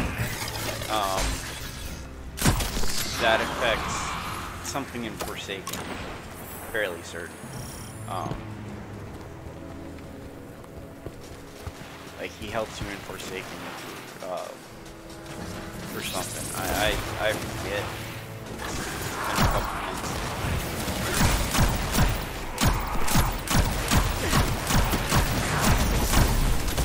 But the House of Light, that was something that was that came out in current narrative releases. And that's going to be an interesting thing. Good Fallen, which is, you know, I'm all for. I'm actually all for, you know, having a good version of Fallen. Like this whole narrative, right? The assumed, well, what our ghost assumes anyway, is that, you know, our motivations are to avenge Cade, but it's like, as far as I haven't really gotten a good enough feel for the you know, how warlocks are really, like how other warlocks interact within the lore with each other. I'm fairly, you know, I don't know, I like the Hunter lore a little bit better. I like the Hunter class a little bit better. And my Hunter wasn't doing this for revenge, because, like, in the narrative I'm crafting for the Hunter, for my Hunter, specifically, yeah, there's some aspect of Destiny lore that I kind of, concepts that doesn't actually make it into any other content, and you know, not exactly sure about it, but there's the free writing part is a conversation between the ghost and the hunter, and it was this conversation of why don't you talk type of thing. It's like, because I have a ghost, I have an uptight ghost that wants to talk for me. Because that does seem to be, you know, a valid ghost of our particular ghost. He's kind of not like other ghosts, but at the same time, he has his own personality. But you know, he's different to like the other ghosts we meet. But of course, we don't actually get the full personality of other guardians ghosts, except for the Segura. Segura was really the only, as far as I remember, you know, which I've declared. So I didn't actually. I had friends that played on the console, and I did play Destiny 2 on other people's consoles, or Destiny 1 on other people's consoles. One of the reasons why I bought Destiny, I didn't actually buy it, it came in a humble bundle. But that's one of the reasons why I played Destiny 2 to begin with, was because I liked what I played on console. It's just, you know,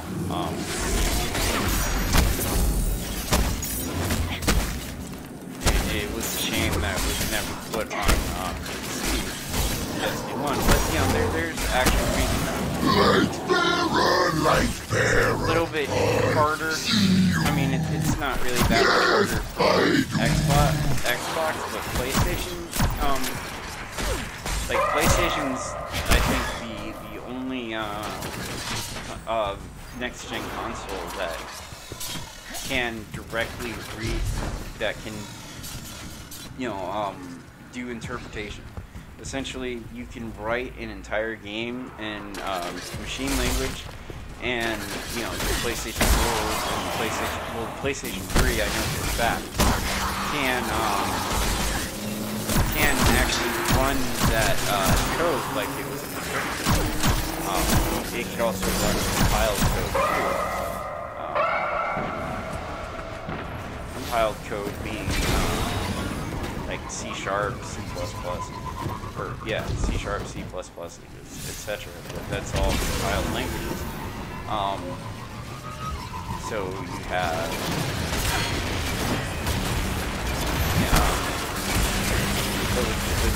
so you know, there's like think of Drake. The game is Drake. The exploration game was basically male Drake something. Drake's Revenge is one of the series. I forget the name of the actual series though. The main character is Drake. It's very much like, you know, Tomb Raider back in the day. Killing enemies and solving traps, or solving puzzles. But that was all created. That was all created by, you know, using machine language. That's like the machine language class I went through in college. We actually, it wasn't really, they didn't come into the class, because, you know, they were in like California or something. This was when I lived in Florida. I went to college in Florida anyway, and as far as all that went, it was either a documentary that that was played, or it was a some kind of discussion that the teacher had with him, and he recorded it and played it. It wasn't really a live thing, but they went through, like, it was an assembly language class, so they went through everything they did for this journey. I forget the name of it. It's on the tip of my tongue. It was a really big PlayStation 3 game. Back during the time I was going to college, and I actually thought that I had a shot at being a professional game developer.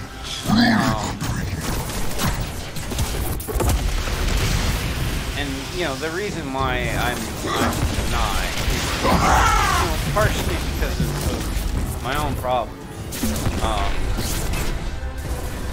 You know, it's you know, I definitely have a majority of blame for that. And I can blame everybody else but myself. That's not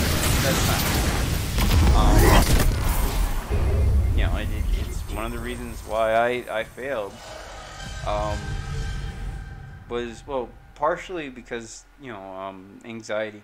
At that point in time, the PTSD stuff from military service, it was something that I was either trying to ignore or, you know, trying to deny that I had. So I was dealing with symptoms that I had no idea what to deal with. I was being stubborn and, you know, not getting the help that I needed. And I started to get the help that I needed during the, you know, so I had an extra pressure on me to complete, you know, classwork as well, you know, and you know, that included making games from scratch, which was, you know, it's a lot harder, you know, and it was harder then because we couldn't use engines, and there wasn't, you know, the Unity just came out, and I think the Unreal Engine was only about 10 years old, you know, 5-10 years old at the time, right? 2009, 10, 11, 12, yeah, it was about 11 or 12 years old. No, 13, because the Unreal Engine wasn't, you know, brought out by Epic Games as an engine, as we know it now. Initially, it was a game series called Unreal and Unreal Tournament. But they stopped making games because, you know, making engines is just as complicated, and, you know, it can be just as rewarding. But like making a game from scratch, it's hard to do without an engine, and a lot of it is copy and paste. And, you know, some people will be like, "Oh, that's cheating," but no, it's industry-wide. Like if I wanted to, you know, put in C#, you know, using, you know, getting any type of graphics, right? For Xbox 360, we had the XNA, which wasn't an actual it stood for not an actual acronym or something like that. It was just the name of the project they were doing. And that was a really cool thing, because that was like, you could make a PC game and an Xbox game, and you could, you know, and at the time, Windows computers, your best bet was to get an Xbox 360 controller, because that's the controller, as far as Windows is concerned, can read it, and like with the PlayStation 3 and 4 controllers, there's problems. You have to download the PlayStation app that they have, and you know, on Steam, like a majority of games are not to even register to have a PlayStation controller. You know, it's going to treat whatever controller you plug in as it is an Xbox controller. So you know, there's a few games where if you're using PlayStation controller for the PC, it's not going to. It doesn't work as well. It doesn't really work as well as the Xbox controllers.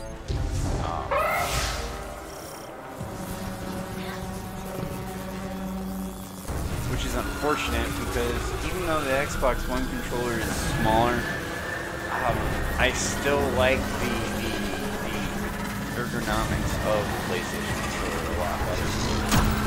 It's really a shame that I mean, you know, Microsoft is the one that's making the controller and is the one that's making the operating system, so it makes sense that they can actually work with each other. Sony's been failing in multiple directions. Like Sony of America especially. They've been failing so much. I'm not even going to get into the more the censorship of games. The refusal to allow cross-platform, which that used to be Microsoft. Microsoft used to be really bad at not allowing PC or PlayStation crossplay. Now it's Sony that has changed their tune on that. So now Sony's getting the problem. But there's so many games that that were killed just because of Microsoft.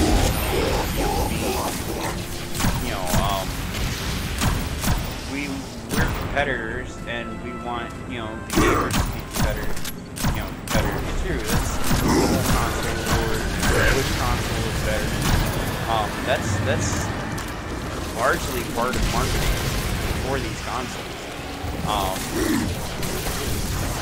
I think it's a false dichotomy because if you go into hardware, PC is a little bit better, but PC is also designed to do more than just play video games.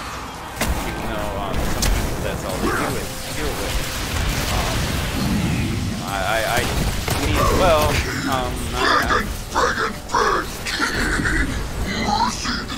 Mercy, please,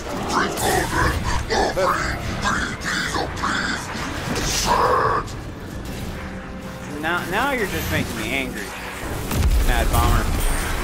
Now you're just making me angry.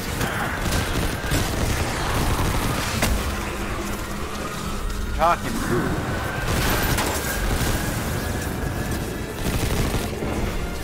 You're talking while I'm killing you. What living beings do. Let's talk food while they're getting killed. You can psych out your opponent. You'll definitely win. That is true of video games, actual war, real war. You freak out your opponent enough, and they'll make mistakes, and cause you to win. And I think that's that's what Bungie's trying to show, right? The Mad Bomber is trying to get us by him taunting us. It's like, you know, Cade asks for forgiveness. It's this whole thing where it's, you know, yeah, I get why, I get the whole vengeance aspect, right? But it's really not making it. Cade, murdering Steve. Think you different? Think you hero? So good, you. See, this is the aspect of Destiny that a lot of people a lot of people understand and talk about a lot. I'm not, you know, it's not good. It's just, you know, from a bad guy's perspective, like, you know, from Hitler or Mussolini's perspective, what they were doing was good of their country. You know, what, even though it was, you know, objectively bad, the results were. This place is rigged to blow. We have to leave. But they thought they were doing good. But we don't really know much about the elixir. We really, like, our characters don't really know a lot. Think about it like this. We as characters just suddenly woke up. We don't remember, you know, we were told that we were dead by this thing. We don't remember our life before, you know, any of our life before getting resurrected by our ghost and meeting our ghost for the first time. And, you know, then presumably I think like a few centuries. Like the actual time period between the collapse and now is like the current lore. I think it, you know, what the Drifter has said. You know, hundreds of years to maybe thousands of years. We're not exactly sure how long the city is standing, how long the Guardians, how long since, you know, the Dark Ages, right? And which is the period of time just after the collapse, when there was no city. And, you know, that's another weird thing too, right? It's one of the reasons why I don't actually think that, I don't agree with the Guardians. You know, think of like my Hunter character anyway, does not agree with the Guardians who think that the Traveler is a god, because the Traveler, you know. No matter what the bomber said, you're not a murderer. We go through how much, Guardians and the Traveler finally speaks to us. We just have to remember, we're doing this for Cade. 2 Barons down, 6 to go. Then Uldren. Well, see, it's the ghost keeps on reminding us throughout this whole entire narrative that like you'll see closer to the end, he gets kind of weird, because it's you don't really the narrative doesn't really force you to think about your actions until, like, you know, after you do it. And I kind of want to beat Forsaken because, you know, I'm not exactly sure that it was our bullet that that killed Uldren. You know, and it's open enough. You'll see it. I don't want to actually spoil it for people who haven't seen it yet. Even though this expansion has been out for close to a year, and the current iteration of Destiny 2 is well beyond Forsaken, but with some of the narrative previews and stuff like that I read before it, I decided to go through at least Forsaken's story. I want to go through the entire story with Titan and talk about that. But it came. I'll be back. I have to go to the bathroom again. and walk around. But when I come back, I'll start talking a little bit about other things. Not really. It's still going to be about the narrative, the Destiny narrative, of course, because it's very interesting. It's deeper than a lot of people. It's deeper. It's not deeper than a lot of people think, because it is just it's a fairly deep thing. So I'll be back.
Okay, I am back, and let me see. Let me check, because I haven't checked in an hour. And I'm really bad at this Fireteam Church thing, but nobody's really playing the story right now. It seems like nobody wants to play through the story with me. And that's fine. You know, I'm not at the current content with this character. I don't really want to, you know, start the current content. You know, take the side on my hunter, which will be the drifter, until I you know, can actually take the side with the Warlock, which will be the Vanguard.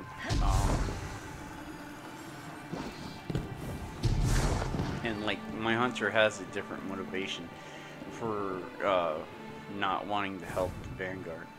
Other than, you know, the fact that we've been helping the Vanguard all this time, there's some parts of Vanguard culture that my hunter does not agree with, and I'm saying it like, you know, it's the character that we're playing, like, you know, it appears under the same name, the Warlock and the Hunter, but I see them as two different characters, two different motivations, two different play styles. Because, you know, I can't play a Warlock the same as I played the Hunter, so I would assume that the characters also have different personalities. Bungie hasn't written that, and I don't think it is Bungie's job actually to, you know, flesh out our characters. I think it's the job of the player to flesh out our characters. And I think that it you know, what Bungie has done with severely limiting how much our character speaks was a good thing. Strong and silent type of thing. Letting the ghosts speak for us is, you know, well, for one thing, it doesn't seem like our ghost doesn't really seem like it wants to, you know, wants to wait for us to actually say something before it starts talking. You know, and that's just the personality of our ghost. So like my hunter, the way of actually explaining that from the hunter's perspective, at least in me doing it for my hunter, is that, you know, the ghost already talks before I've even considered what he said. And I don't really need to talk anyway. I just need my actions to show clearly.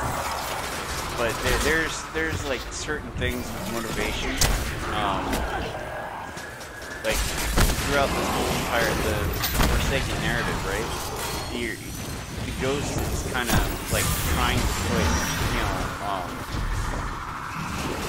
trying to guess at your motivations, and it's like, you know, but are we really doing it for vengeance type of thing? Where, yes, in the beginning, you know, the anger could be heard, but at the same time, I forgot how to get up there. But at the same time, it's at least my hunter, because, you know, she's a hunter. She's more convinced that it, you know, I mean, after everything that happens, and I'm not going to actually spoil it while I'm playing, but there's some things that happens during this whole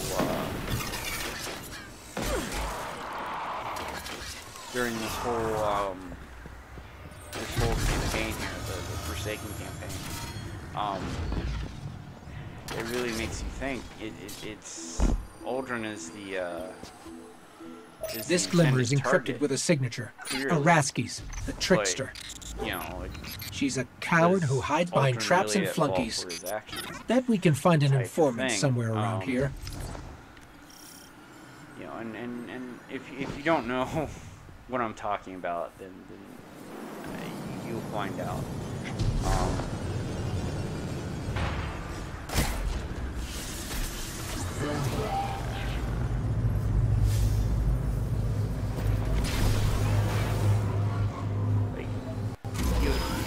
It's anyway. My character is not entirely convinced. It's rigged to blow.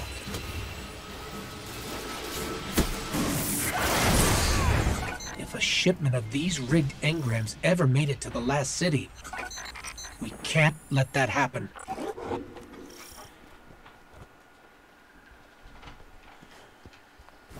Destroy the fabricators. But anyway, you know, with actually going in the narrative or centered around adventures, there's certain tropes that always happen. Like with comic books, and you know, the easiest way to talk about that would be the Batman character. He became Batman to be an agent of vengeance, and you know, when he got that vengeance, it was him. That's actually a very common trope when you're writing there about revenge. There's always this aspect of it. It's like, does the revenge really do anything other than, you know, placate your need for justice? And it is your need, you know, what's the difference between justice and revenge type of thing? And that's actually relevant to you know, our current climate. You know, in the real world, the thing that we're trying to run, you know, take break from when we play video games. But it's, you know, we still have that thing. It's all vengeance justice. It's all vengeance justified. What's our vengeance justified? You know, he murdered somebody. You know, in the future, for all kinds of characters, there's things that happen that,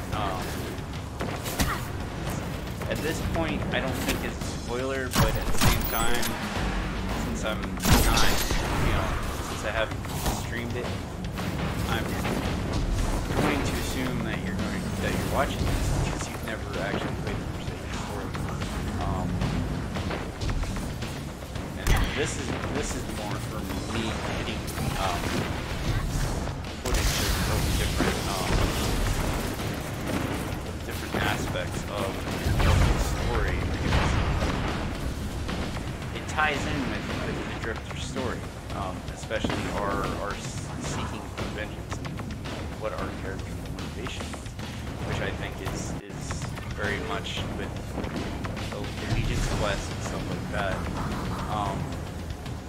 That shows that Bungie wants to give us that option of deciding for ourselves why we did what we did. And my character is more less blame children and all that, and more blames the Hive, and specifically Savage.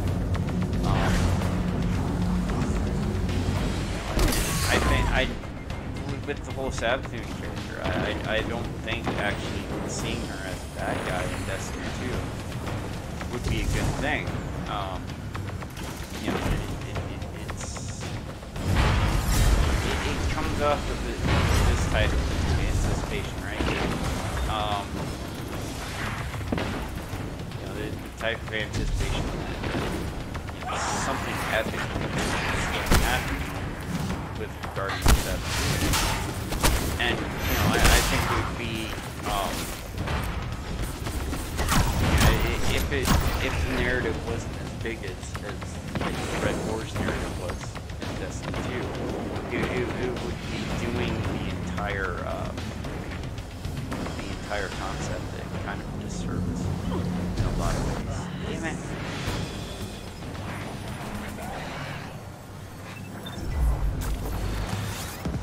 I'm retarded. Alright,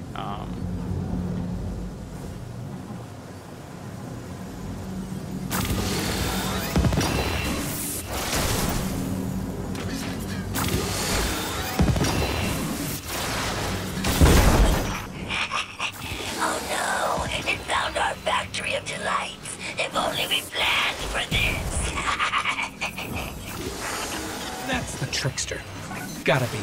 Good news? The engram fabricators are destroyed, and I traced the source of the trickster's broadcast. Bad news? The trace was way too easy for someone called the trickster.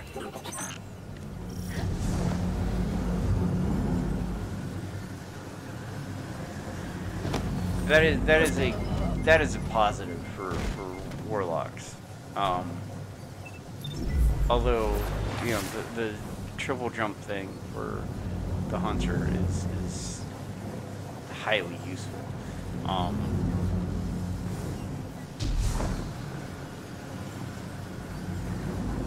And I do like the dodging.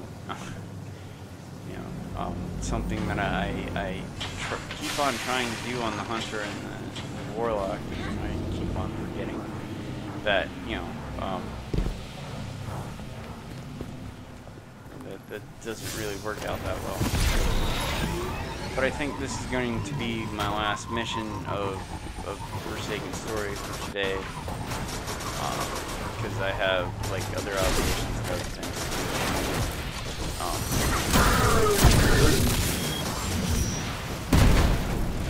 Fridays are kind of a busy day for me anyway. And I still haven't...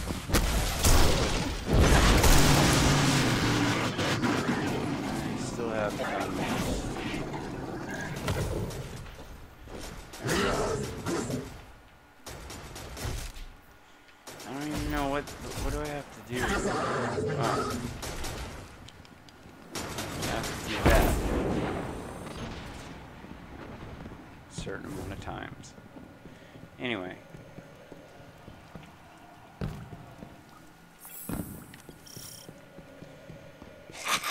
Welcome, minion of Cave 6. She's rigged the ammo, too. I'm not a minion of Cave 6.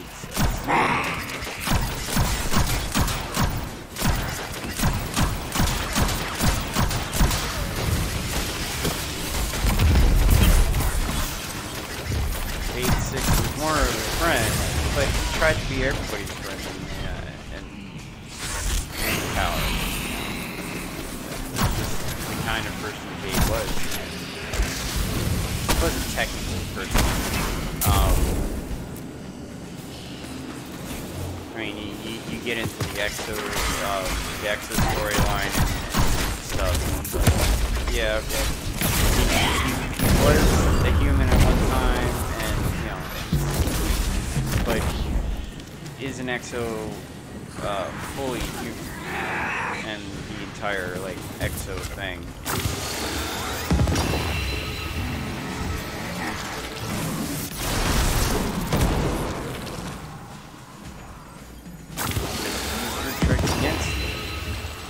Madam.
But it's like, are we really doing this for revenge for Cade?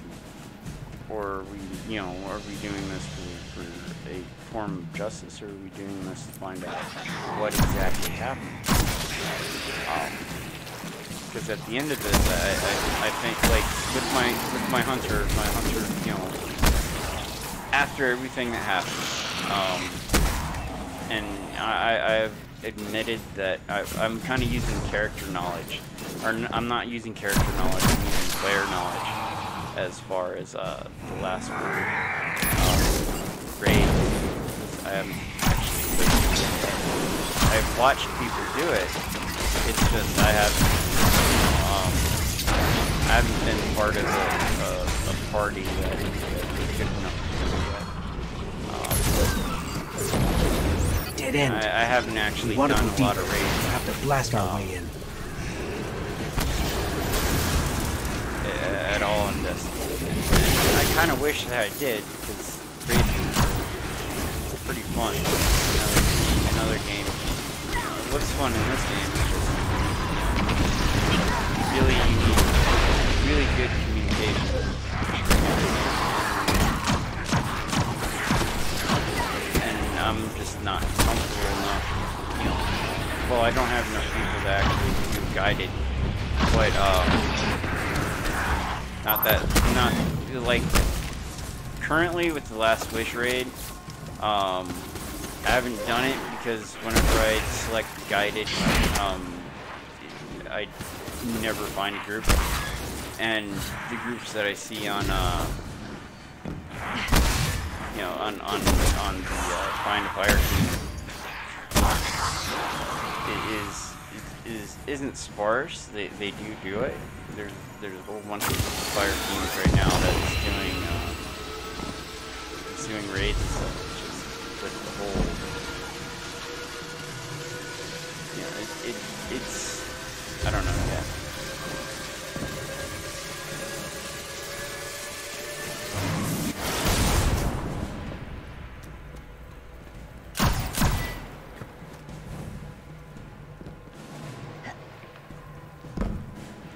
I just am unsure.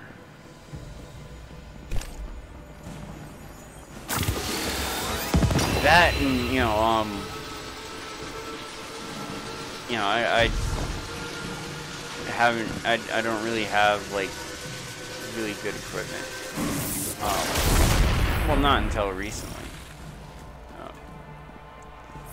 You know, with the hunter and stuff. It wants revenge. Yes. Right now, I'm like focused on ammo for you. on Gambit.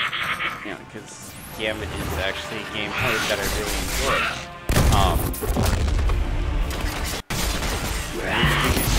It's not common in whatsoever.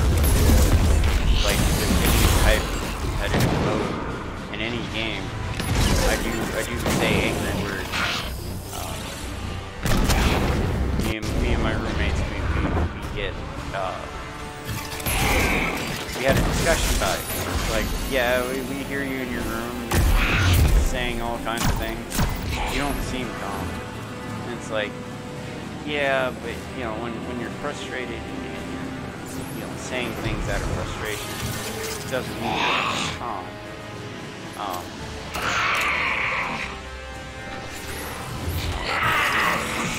Sometimes, I don't know, with the interaction of humans and trying to make themselves look to be in the best light as possible, even though that's probably not true. You have you know, watch other people's kids who have seen, like, on social media that the kids, they're paid to watch their kids. That does happen sometimes. Not very often, because there is a professional, there are professional standards with, there are professional standards with, when it comes to, you know, watching other people's kids. There have been professional standards. a long time. Being a nanny is quite a old job. Like, you know, and it is a job that, you know, quite a few people who some would claim as minorities, which I don't like that term anyway, to talk about people in such a way. It's like, yeah, the majority of the species, not species, but the majority of certain civilizations are in certain ways, this is all true. But it's not, oh, that was my fault. But it's not really all that, you know, it's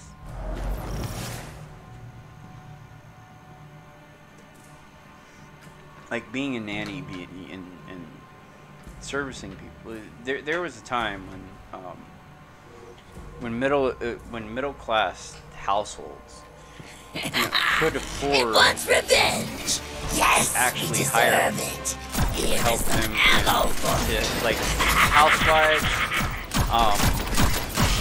you know, in the 30s and 50s and stuff, they weren't actually expected to do all of the work.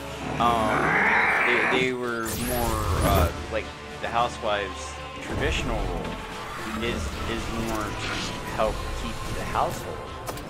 But that doesn't mean that that their entire job was in the house and stuff like that. Like in the 30s, 40s, 50s, you did have people hire other people to do a whole bunch of things. Like there was, you know, a lot more jobs not related to companies and corporations back then than there is now. Like you used to be able to go door to door, and you still can in some places. Like I wouldn't really do it in the suburb that I live in now, but that's mainly because, you know, I've lived here all my life. You know, there's no reason for anybody in the community to trust me, but you know, at the same time, you know, it looks like a different culture. You know, when the same country, but different state and a different geographic location. You know, like Southeast has a different type of culture to it than it has different feelings, you know, than Southeast does. You know, there's different things, you know, like in the South, you know, manners and doing things that, you know, that seems like a big is a big focus in the South. Like the nice sounding insults that Southern people do. Usually people don't actually understand that, you know, some of these words or insults like, isn't that nice, or bless her heart, right? You know, and when somebody from the north is listens to that, it's like, oh, bless her heart. They're not fully understanding what that means. When a Southern woman tells you, you know, such and such, and bless her heart, that means that she's going to be talking some shit about something. You know, Southern men don't. It's more of a woman thing, really. Like we engage in the bless her heart type things, but you know, Southern men, we also have different ways of being mean, but not seeming mean at the same time. And it's like it's a different thing, because it's, even though, you know, we people of the South, right, we figured out how to be mean in you know, in a nice way. you know, it's also that it's also, you know, how impacting culture, Southern culture, I think, in a very positive way.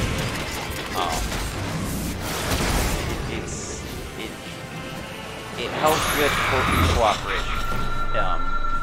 It does, you know, and it doesn't really, like,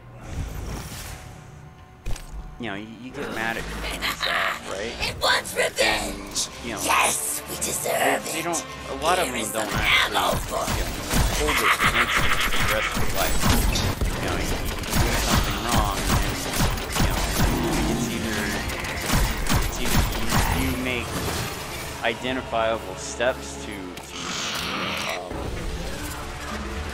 fix it, or, you know, seem like you don't make identifiable steps to fix it.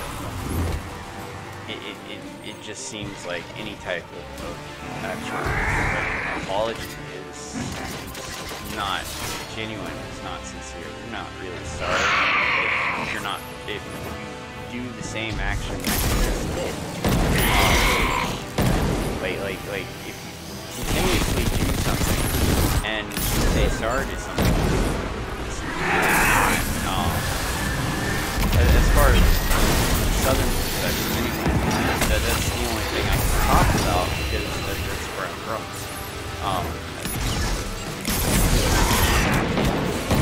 The concept of culture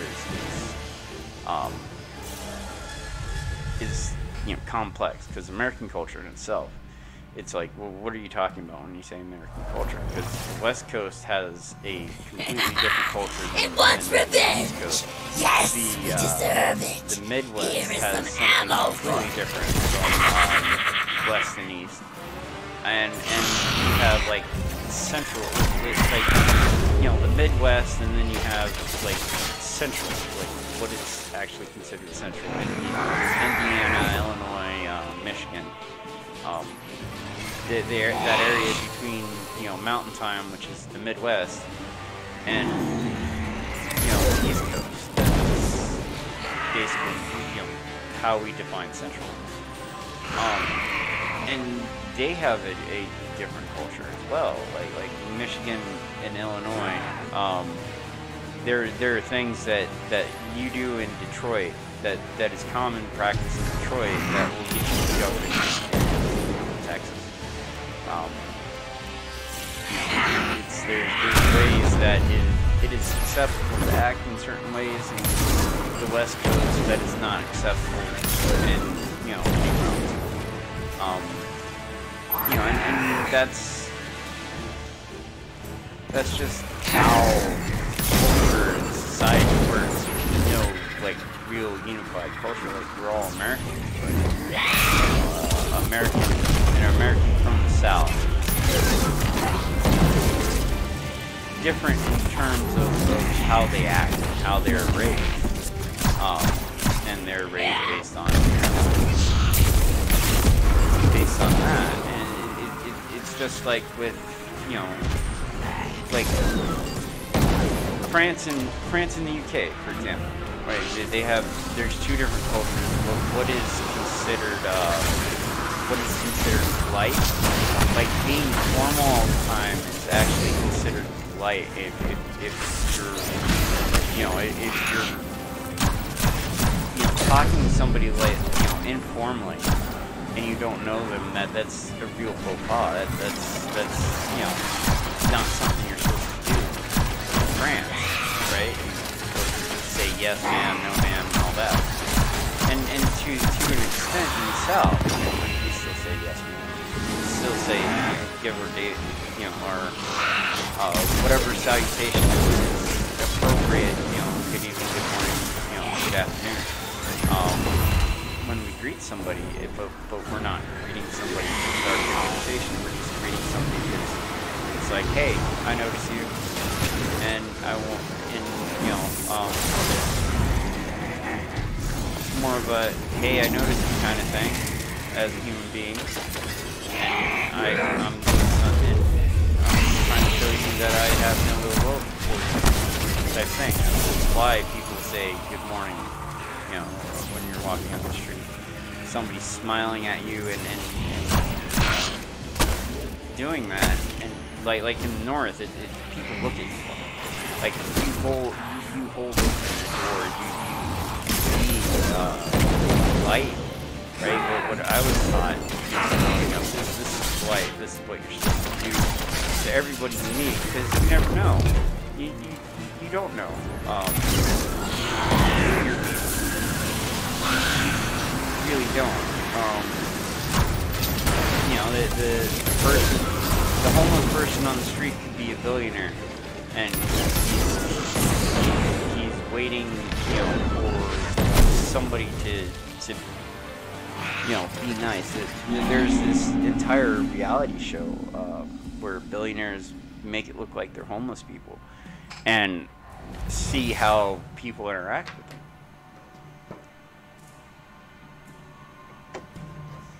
Like Billionaire Boss is a show where the CEO, like the billionaire CEO, It wants revenge. comes in as like he's a worker, like Here he is some ammo. is an unexperienced worker, and just see how his employees treat him. I think that's the basis of the show. I'm not exactly sure. I haven't watched it, but that is something that that owners of businesses do every once in a while. Like, you never know who you meet, you know, what type of person that is, and that type of thing. Like, anybody could be somebody important. And not just somebody important, but, you know, it's why would you want to make enemies with everybody? I don't understand that type of mentality.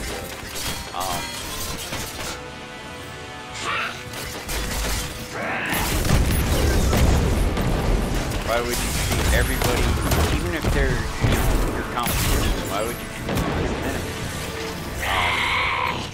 Most people actually don't.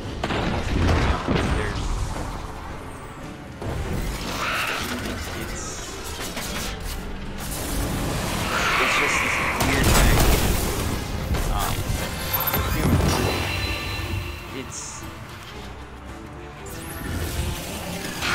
You kind of get a disconnect from that with Destiny, or going back and talking about Destiny, because what your character looks like before the collapse, before the darkness, when you're presumably alive, which you know, I kind of have a theory that, you know, from Destiny 1 and on, what we're experiencing is not actually reality. And it's kind of possible, because look at Vex, right? Vex are a bunch of time-traveling robots that are only in our plane of existence because the Hive, because of Oryx, right?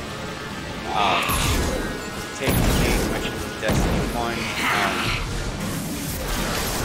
Our characters, since it's supposed to be the same character from Destiny 1, you know, but as far as PC players go, it's the first Destiny game we actually had access to on our platform without actually going to buy a whole new technology. A lot of PC players just did not want to pay for new technology, and, you know, we had problems with the Sony exclusivity stuff. Destiny 1 had. I would very much say that Sony did play a part into why Destiny 1 wasn't on the PC. Well, like, you know, both Sony and Activision could have played a big role in what Bungie said. It's not like Bungie's going to, you know, going to say, yeah, the people who have been giving us money and support, you know, they don't really want to put it in the first game. Which could have happened. No, the official story is, you know, the PC aspect is a little bit hard. It's different from you know, console creation. It kind of is. When you go into the developing for PS4, like I said before, PS3, PS4, they're really made, those consoles are really made to interpret machine language, whereas the Xbox, that was, you know, created by Microsoft and to use assembled languages like C#, C++,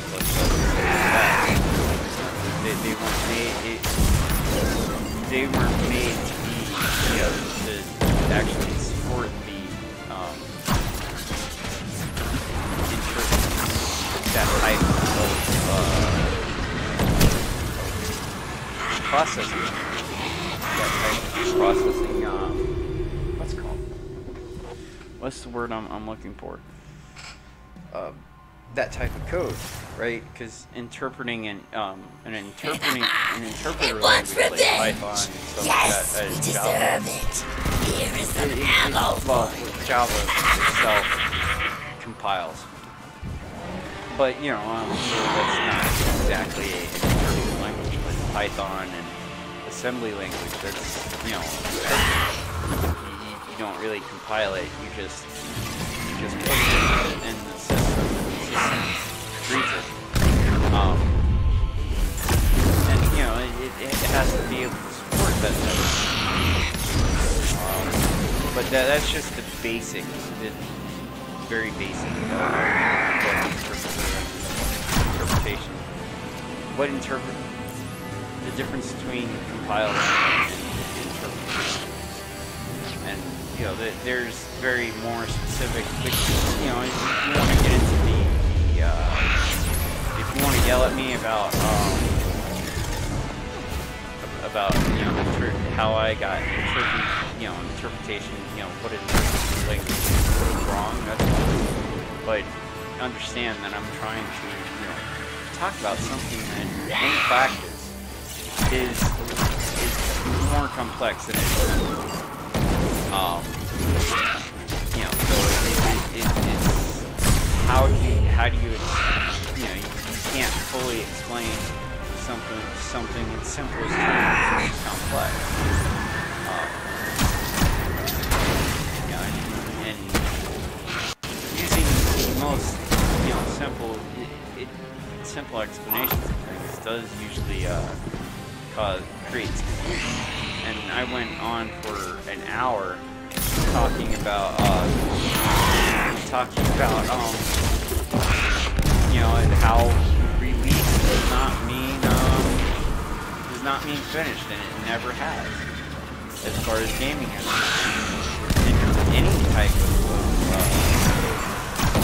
of software is a service, not a product. Like Microsoft Windows has never been a product. Windows has never been a product, it's always been a service.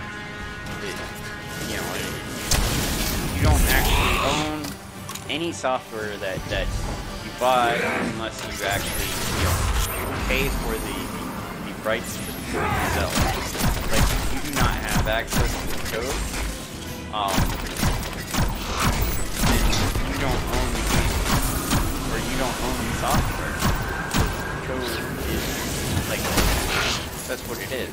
That's what the software is, the code. So the code is, you know, whoever has the rights to the code is the game.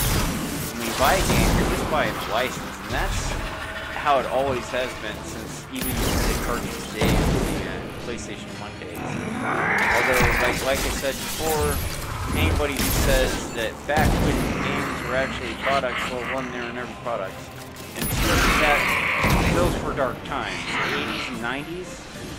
No, there are YouTubers and stuff that want those days to come back, and you know, when you look at them more, they're like, you know, in their mid 20s, early 20s. It's like, dude, you don't even remember, like games that a lot of games that came out that were extremely, you know, horrible. have been fixed. There's quite a few games that were almost game broken, but they're remastered versions, like the not the Game of the Year versions, but like I forgot what they called them. For PlayStation, they had the red header on them. It was like, I forgot. For PlayStation Greats, the PlayStation one, they're green. Greatest hits or something like that. And those aren't the release versions. Like they're like with San Andreas, right? With both PC and the console, you had basically 3 major versions. You had the original version, which had aspects of it that yes, we deserve it. That people was able to ammo unlock, and it caused huge controversy. The whole hot topic, and that caused San Andreas to change both on the console level. Like the greatest hits. That's what it's called. The greatest hits version is very different than the fully released version.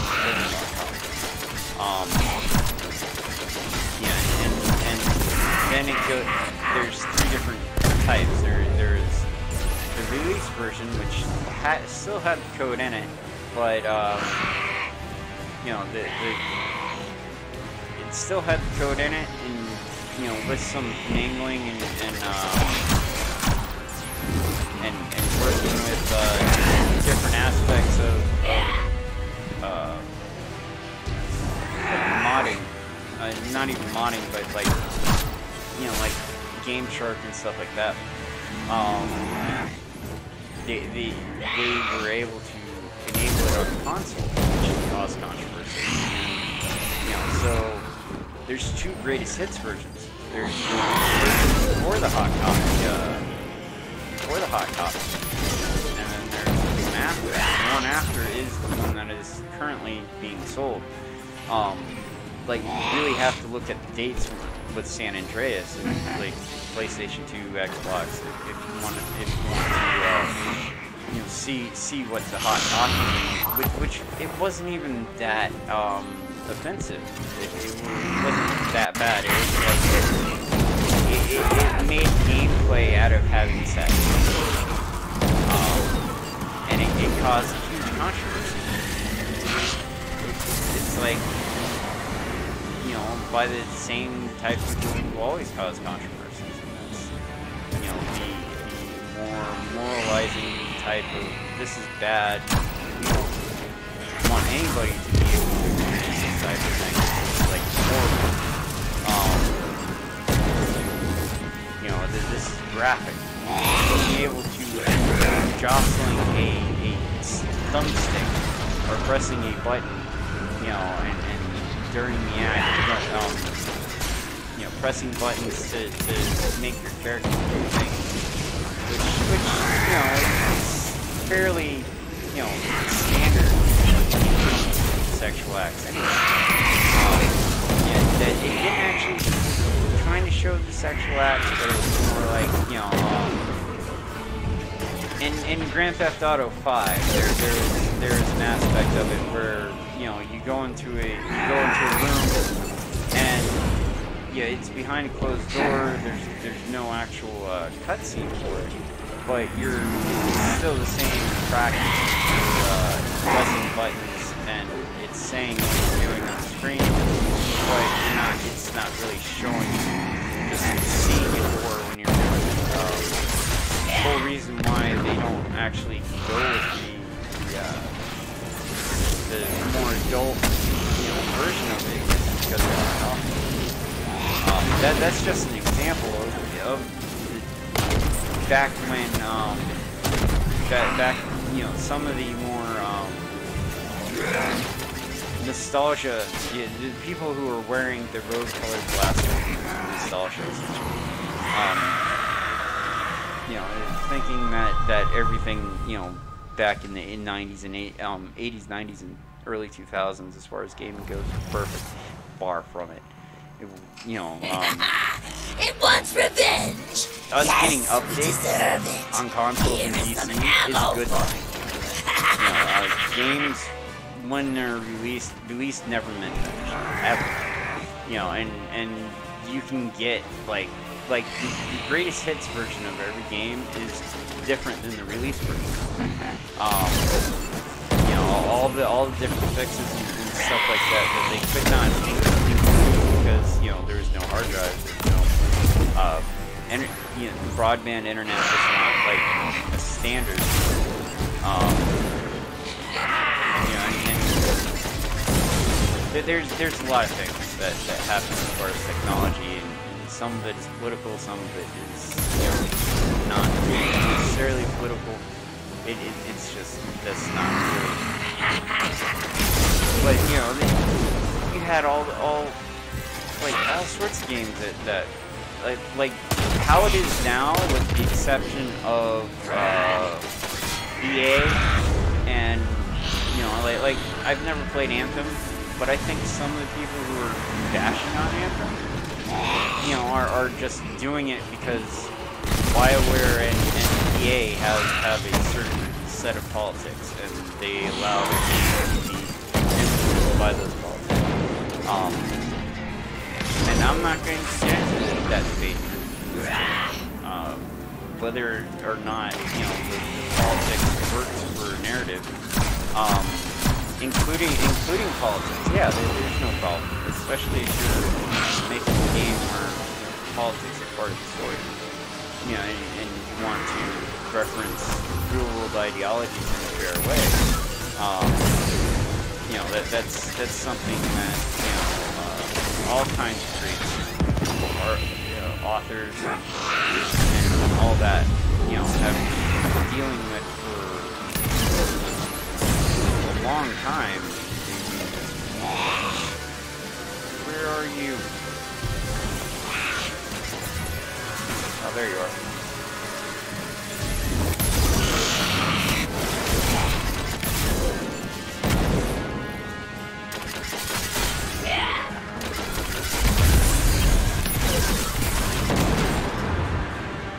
Yeah.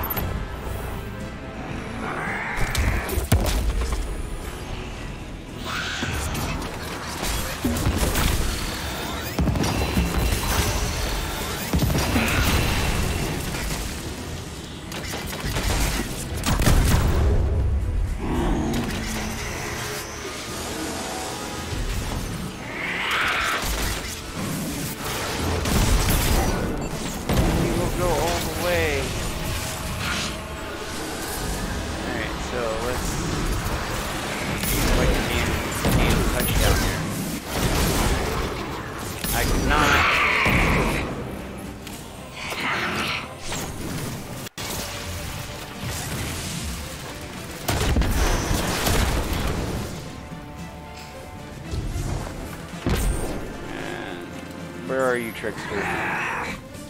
I can hear you. Where are you?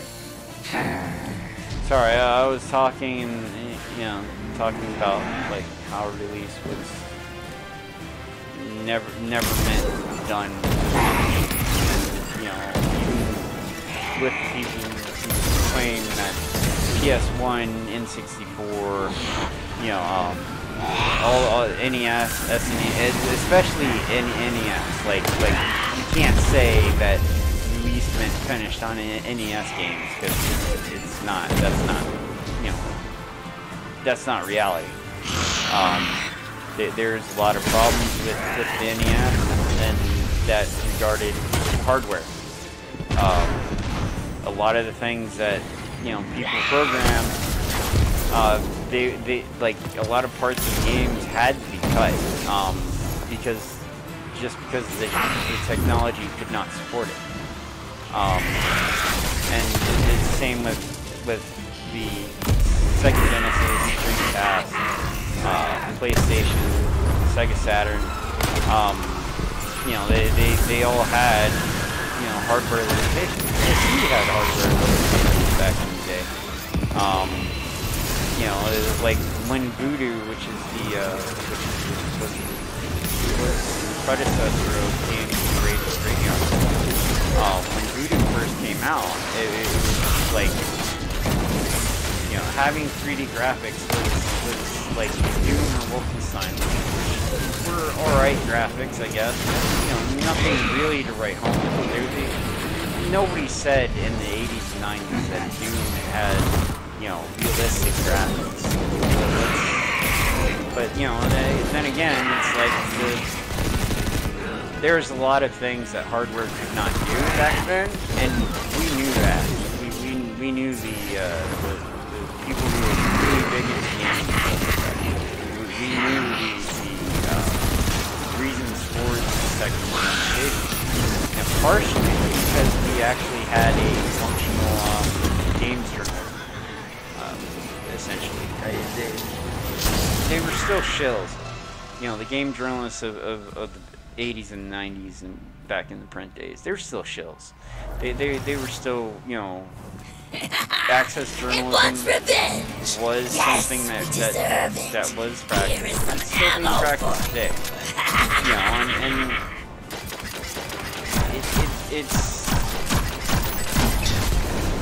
it's just they didn't have a lot of, you know, like the people who wrote for games journalism magazines usually weren't people trying to become journalists, but they were people who couldn't be game developers for one reason or another. And some journalists, you know, retired from making games to be game journalists. And there like back in the day, like there were magazines that entire issues talking about the game development process from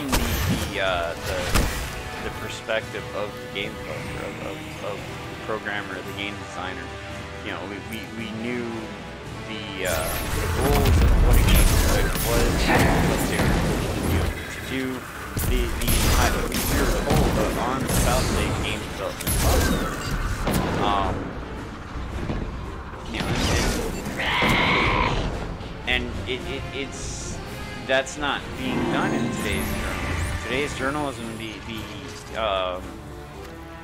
it's like they're trying to create a false dichotomy, like where, you know, you have to choose between being a gamer and being a game developer. I mean, yeah, in some cases it is, because like you can't really make a video game and then, you know, just play it all the time. And it just doesn't work. Somebody has to work. Somebody has to develop. You know, and game development is a little bit more work than some people do. Programming, you know, any type of software is harder than, you know, harder and more time. A lot of people do that.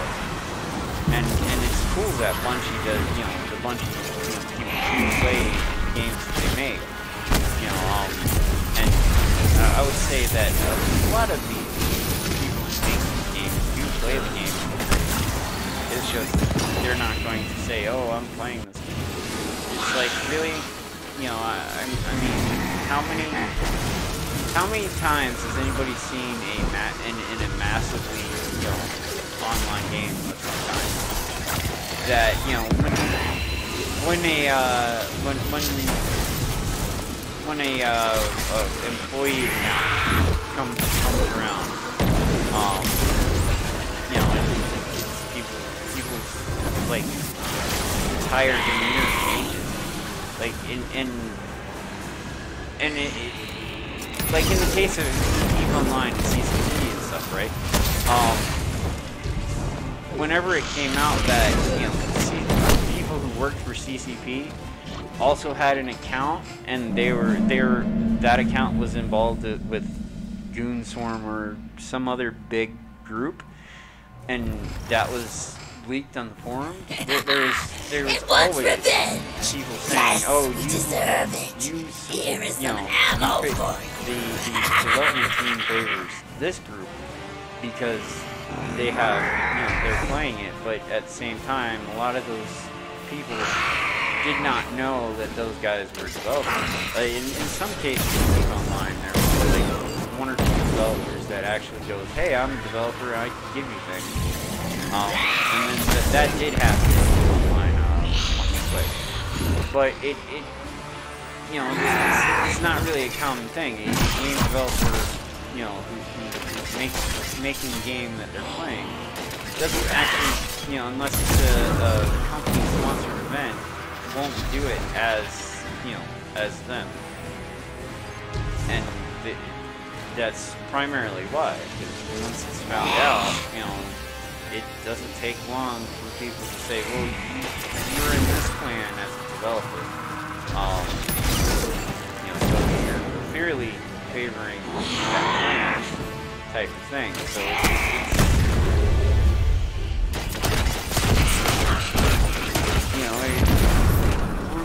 we can never say that a development team does not actually play their game. Like, it's some developers, yeah, I can see that. I can see, BioWare narrative team not, being the type that never plays games. And, there's some game journalists, that try to say that programmers shouldn't be the one, people who program shouldn't be the ones developing. They should be people who actually write novels that do it. And it's like, no, because the people who write novels, they don't understand, programming.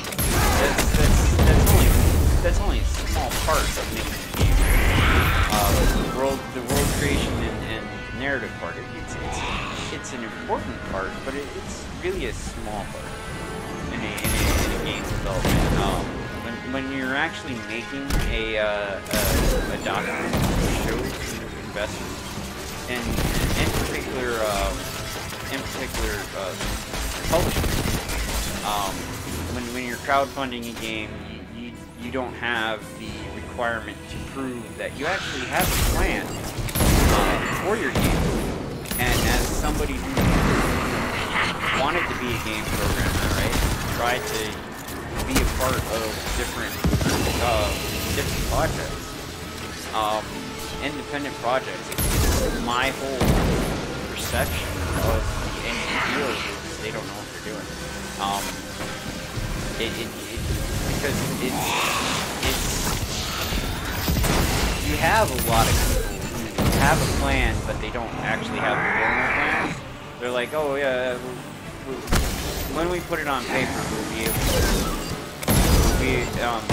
We don't need to put it on paper. When we're programming, that would be enough. It's like, no, you're not a game designer. You didn't design a game. You had an idea that is not fleshed out, that is not thought about.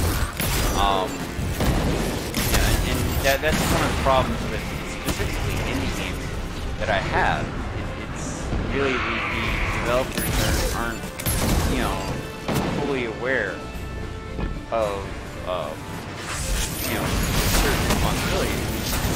I am against Kickstarter for the whole purpose that they're not required. One,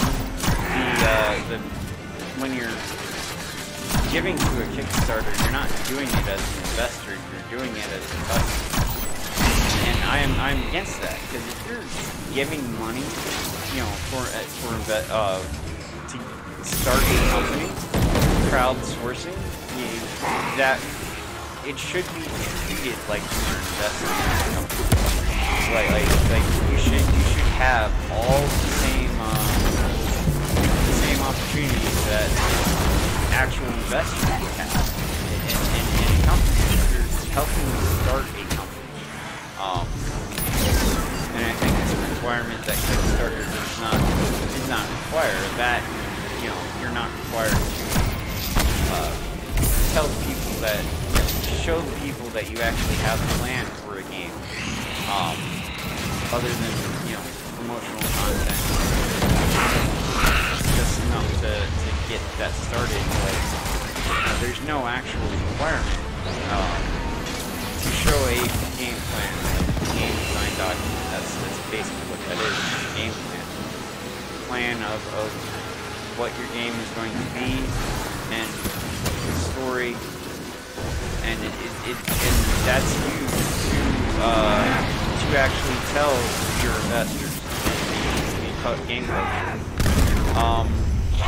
That's actually used to you know, to tell them, this is what the game is going to be. Give me money so I can actually develop it. That's what a game design document is, and it's not required for stuff like Kickstarter. And you know, that's one of the reasons why I don't like actually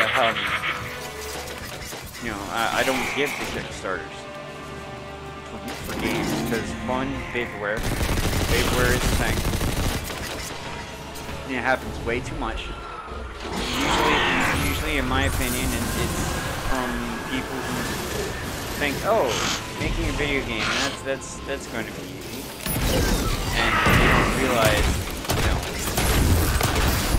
you know, they don't actually realize the amount of work most of these more AAA companies actually do, because a big like Anthem, for example, they said 6 years of developing, so 6 years of so I'd say about 3 years. They've only been, you know, programming for 3 years. The first 3 years was all on paper.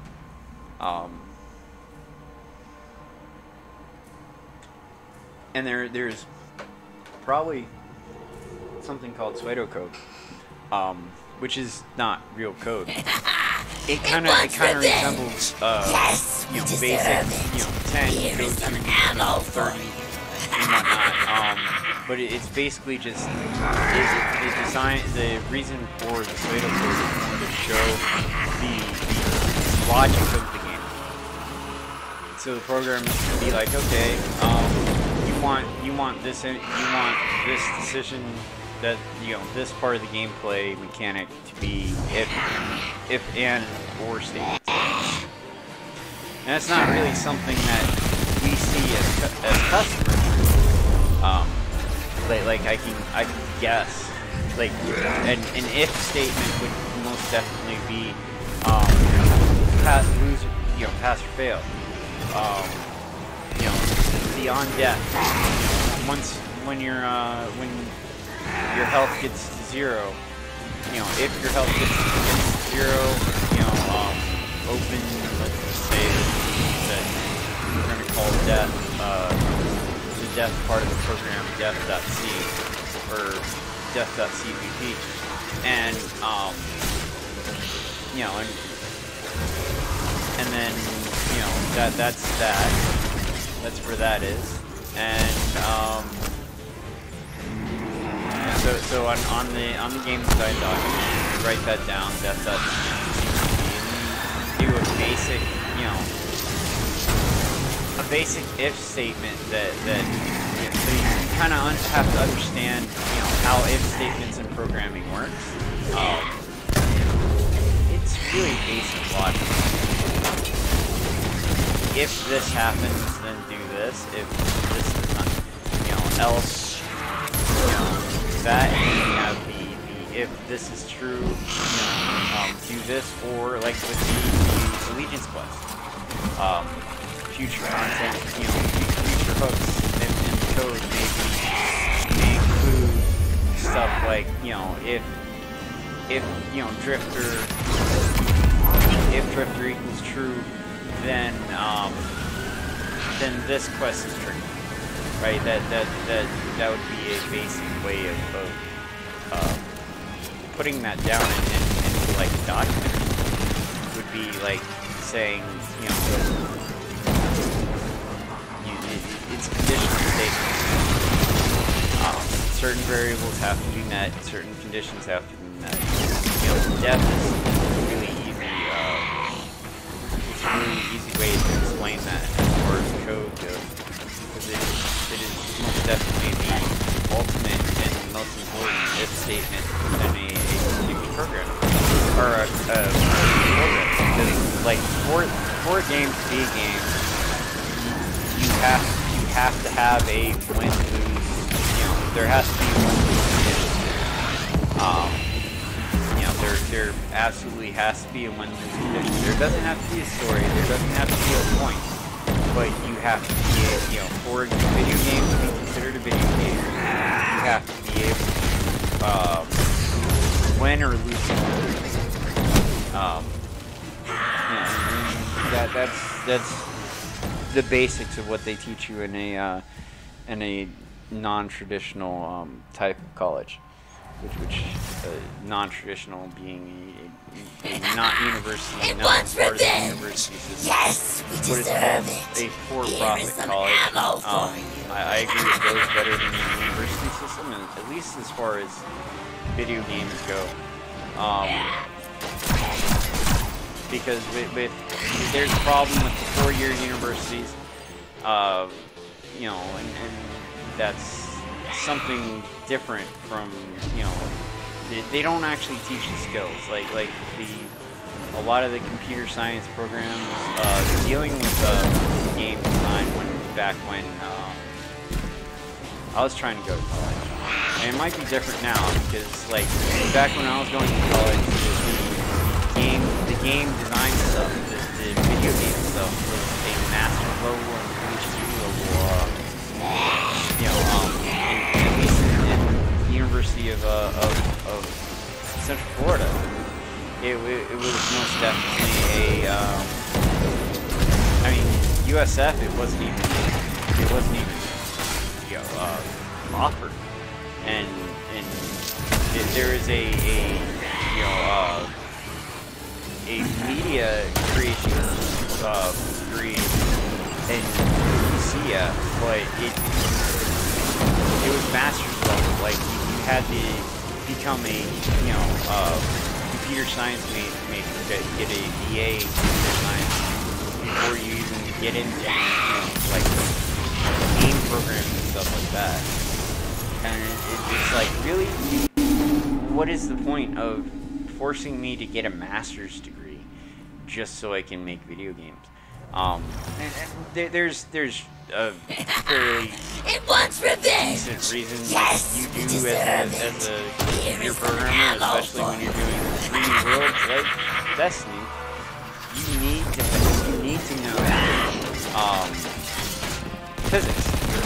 You need to, like, not just know physics. You need to know what equations are what, and you know how it applies into the real world, so you actually know what it's supposed to do and what it's not supposed to do. Like if you have no idea what sine or cosine is, right? And the company you work for wants to make something like what was the movie with Angelina Jolie that they Ben bullets and stuff. Wants to do something like that. If you wanted to have some kind of gameplay like that, where the character is, you know, basically shooting, you know, doing a trick with a gun, right? You're doing an arc, and it's, you know, you do a special move and you do an arc that, you know, goes around turtles and stuff like that.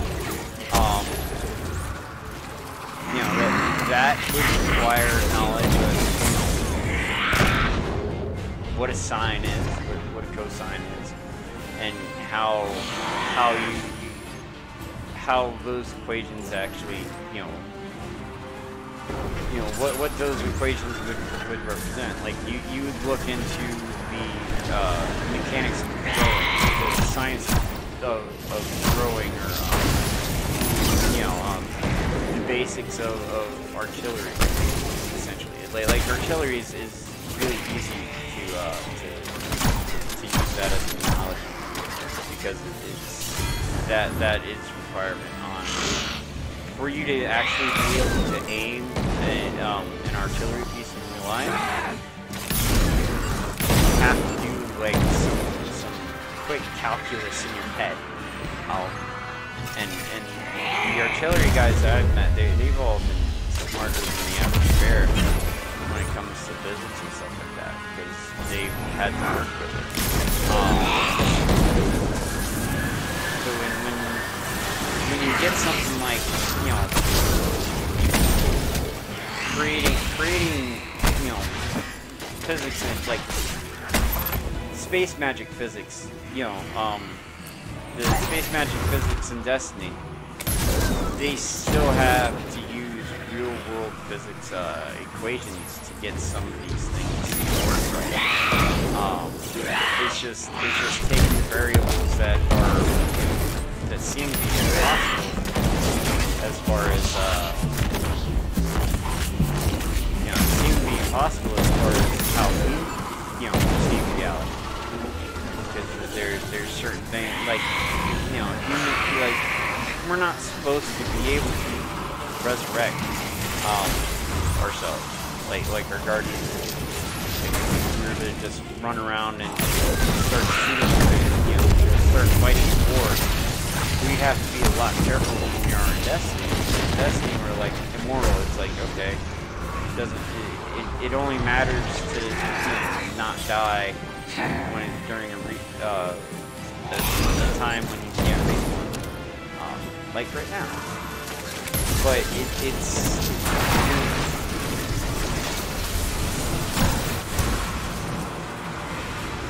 you know, it's still to do these jumps for the actual for the interpretation of what I'm doing right now, like as far as the game engine and stuff. All this is dependent on, you know, different physics equations. I can guess at the physics equations I could use, but I'm not, you know, I didn't really get that far. You know, as far as understanding physics on the level that I would really need to cause to focus on, you know, specifically 3D programming, like 3D physics programming and stuff like that. If I was to try to make a video game right now, I would need to hire somebody who's a little bit better than me at physics programming. When I say a little bit better, I mean a lot better. But it's still, that's one of my limitations. But you know, I could pretty much guarantee that any type of physics that I can create, any type of engine that I can create, would not be as good as the Unreal Engine, who has features that you know about physics. On a level that is like, while I don't think only PhD holders, you know, could understand, you know, physics programming, but it would make it a little bit easier, I would think. But you know, but at the same time, with making video games, yes, you need to know how physics It wants revenge! Yes, use the you equations, deserve it. Here is some ammo for you know, when you're programming in you know, for a 3D setting, you're still using the equations. You're still using specific physics, like I said, for sine, cosine, with throwing a bullet, like in Monty. You know, and I think there's a game based on that movie where you could actually throw bullets, or it was going to be. I don't know. I'm not really big into movies made for that purpose. Game movies, movie games, I'm not really into. It wants revenge! But I do think yes, I saw somewhere it. that Here they is did. some ammo for it.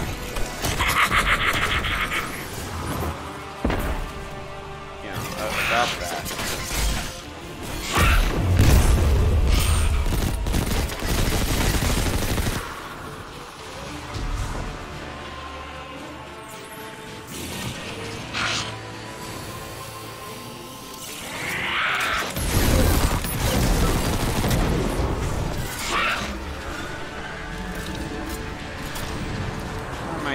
open. Oh yeah, because that. Why did I do that? That wasn't who I was trying to grab.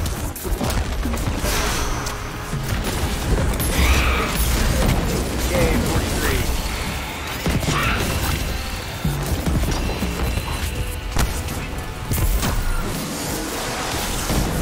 Why did I do that?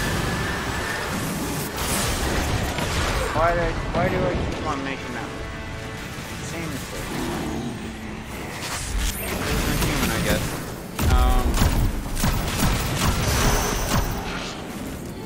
Or I'm just stupid. One of the two.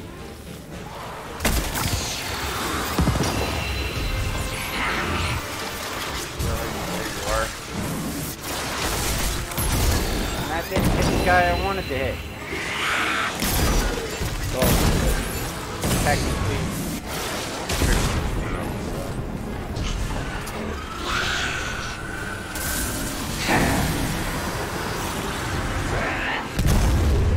There you are, I was looking for you.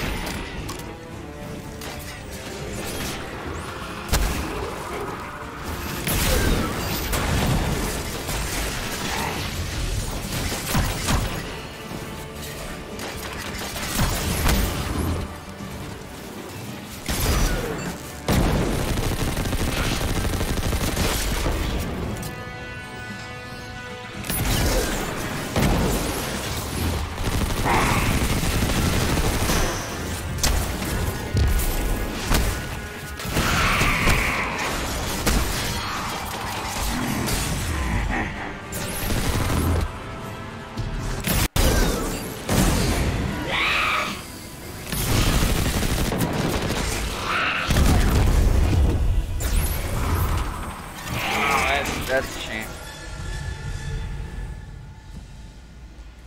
Sometimes I'll just trick the game and kill the person. It wants revenge. Boss. Yes, we deserve it.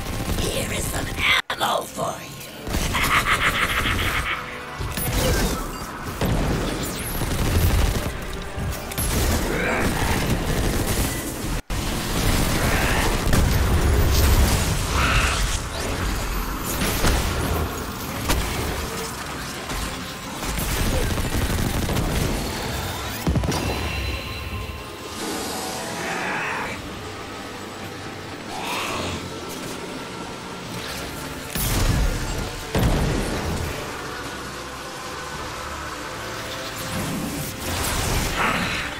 Oh, you're immune to that?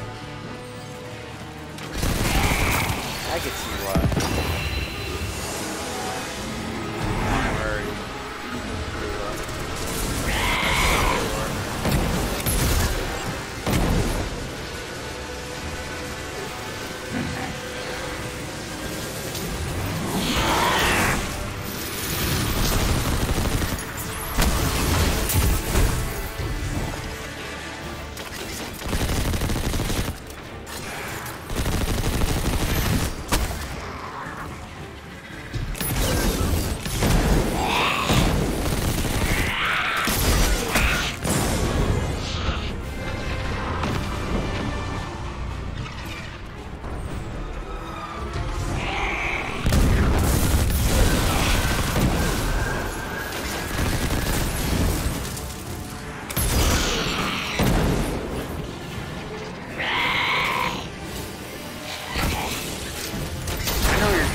Trying to use me, make it look like you're just another Scorn.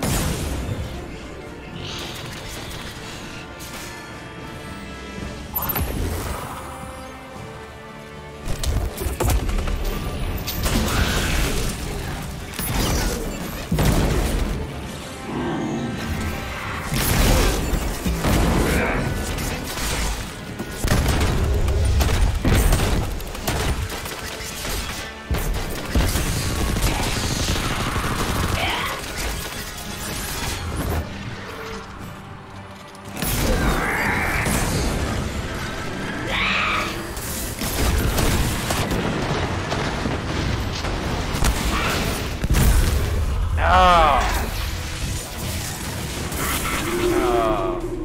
so I'm almost at 4 hours today. And I do have other things to do. It wants revenge! Yes, we deserve it. Here is some ammo for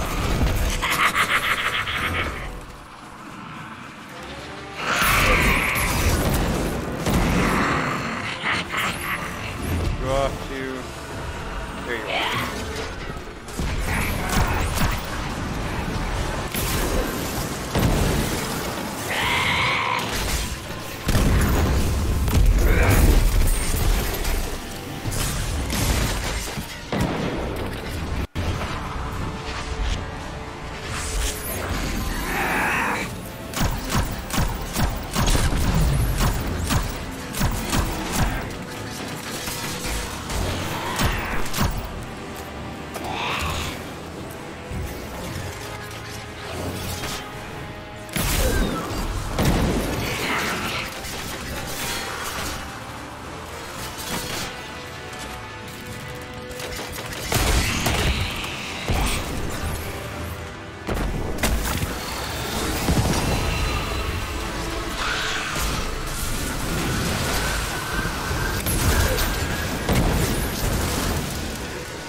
Oh, yay.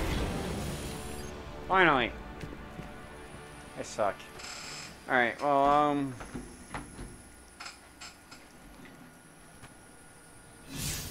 I'm probably going to... I have to go. I have to do other things. And it's not been morning for a while. Probably gonna... I'm probably gonna try to see when I can start this, when you know. But I'm new to streaming with not new to streaming. It's just this is the first project that I've had where I'm completely in charge of it. I do work with other YouTube channels for other reasons, but this is just me being me and trying to get more people to play video games with. Not really you know, kind of separated from the other things I do, for multiple different reasons, but I think everybody who watched, both live and in the video form, I thank you for watching. I'm, you know, not really all that into, you know, I'm not trying to get money. I'm trying to get people to join the Knights of Dune in Destiny and in the other places where it exists, just because, you know, we are a gaming group, and you know, people use YouTube to make money. Why not use YouTube to recruit people to play with you? You know, it seems like a good idea. We'll see. It's going to take some time before we're have any type of bigness or you know, subscriber base. That stuff takes time. I hope everybody enjoyed my rantings about game development, and you know how some people are wrong when they say games as a product, which that never happened ever. Even in the times they cite games were a product, they're, you know, you still have to look at the date of when that so-called product was released. And the most stable versions you're going to get is always going to be the greatest hits. It's always going to be the greatest hits version for PlayStation. I don't know what the Xbox greatest hits were called. I don't know. Not a PC gamer. Or I'm not a console gamer. but it's I'm just used to updates, I guess. Because that's the whole reason why I started playing PC anyway. Because I learned that, you know, some of the games that was dual ported actually got updates, where the console version, if you wanted any type of updates, you had to go and buy another copy of the game. So, you know, yeah. Next tomorrow, probably not going to be ranty so much about, you know, ranting so much about game development and stuff, but you know, that's just what I was rambling on today about. I'm going to be doing this every morning, and hopefully after I get to level 50 and I get done with the missions, because I don't think I can actually do the Malfeasance quest when I get to level 50 if I don't get to a certain point in the campaign, because in order to get the Malfeasance, you have to do a modified strike, and that's in an area that I think you have to beat Forsaken to actually access, you know, which is the Dreaming City. But you know, if you're watching this on YouTube, you know what every YouTube creator says. So those actions, do what you do. You know what to do. If you're new to YouTube, go to another channel. See what they say at the end of their videos. I'm not going to do it. So, you know, do the things that do the things. Have a good day, everybody.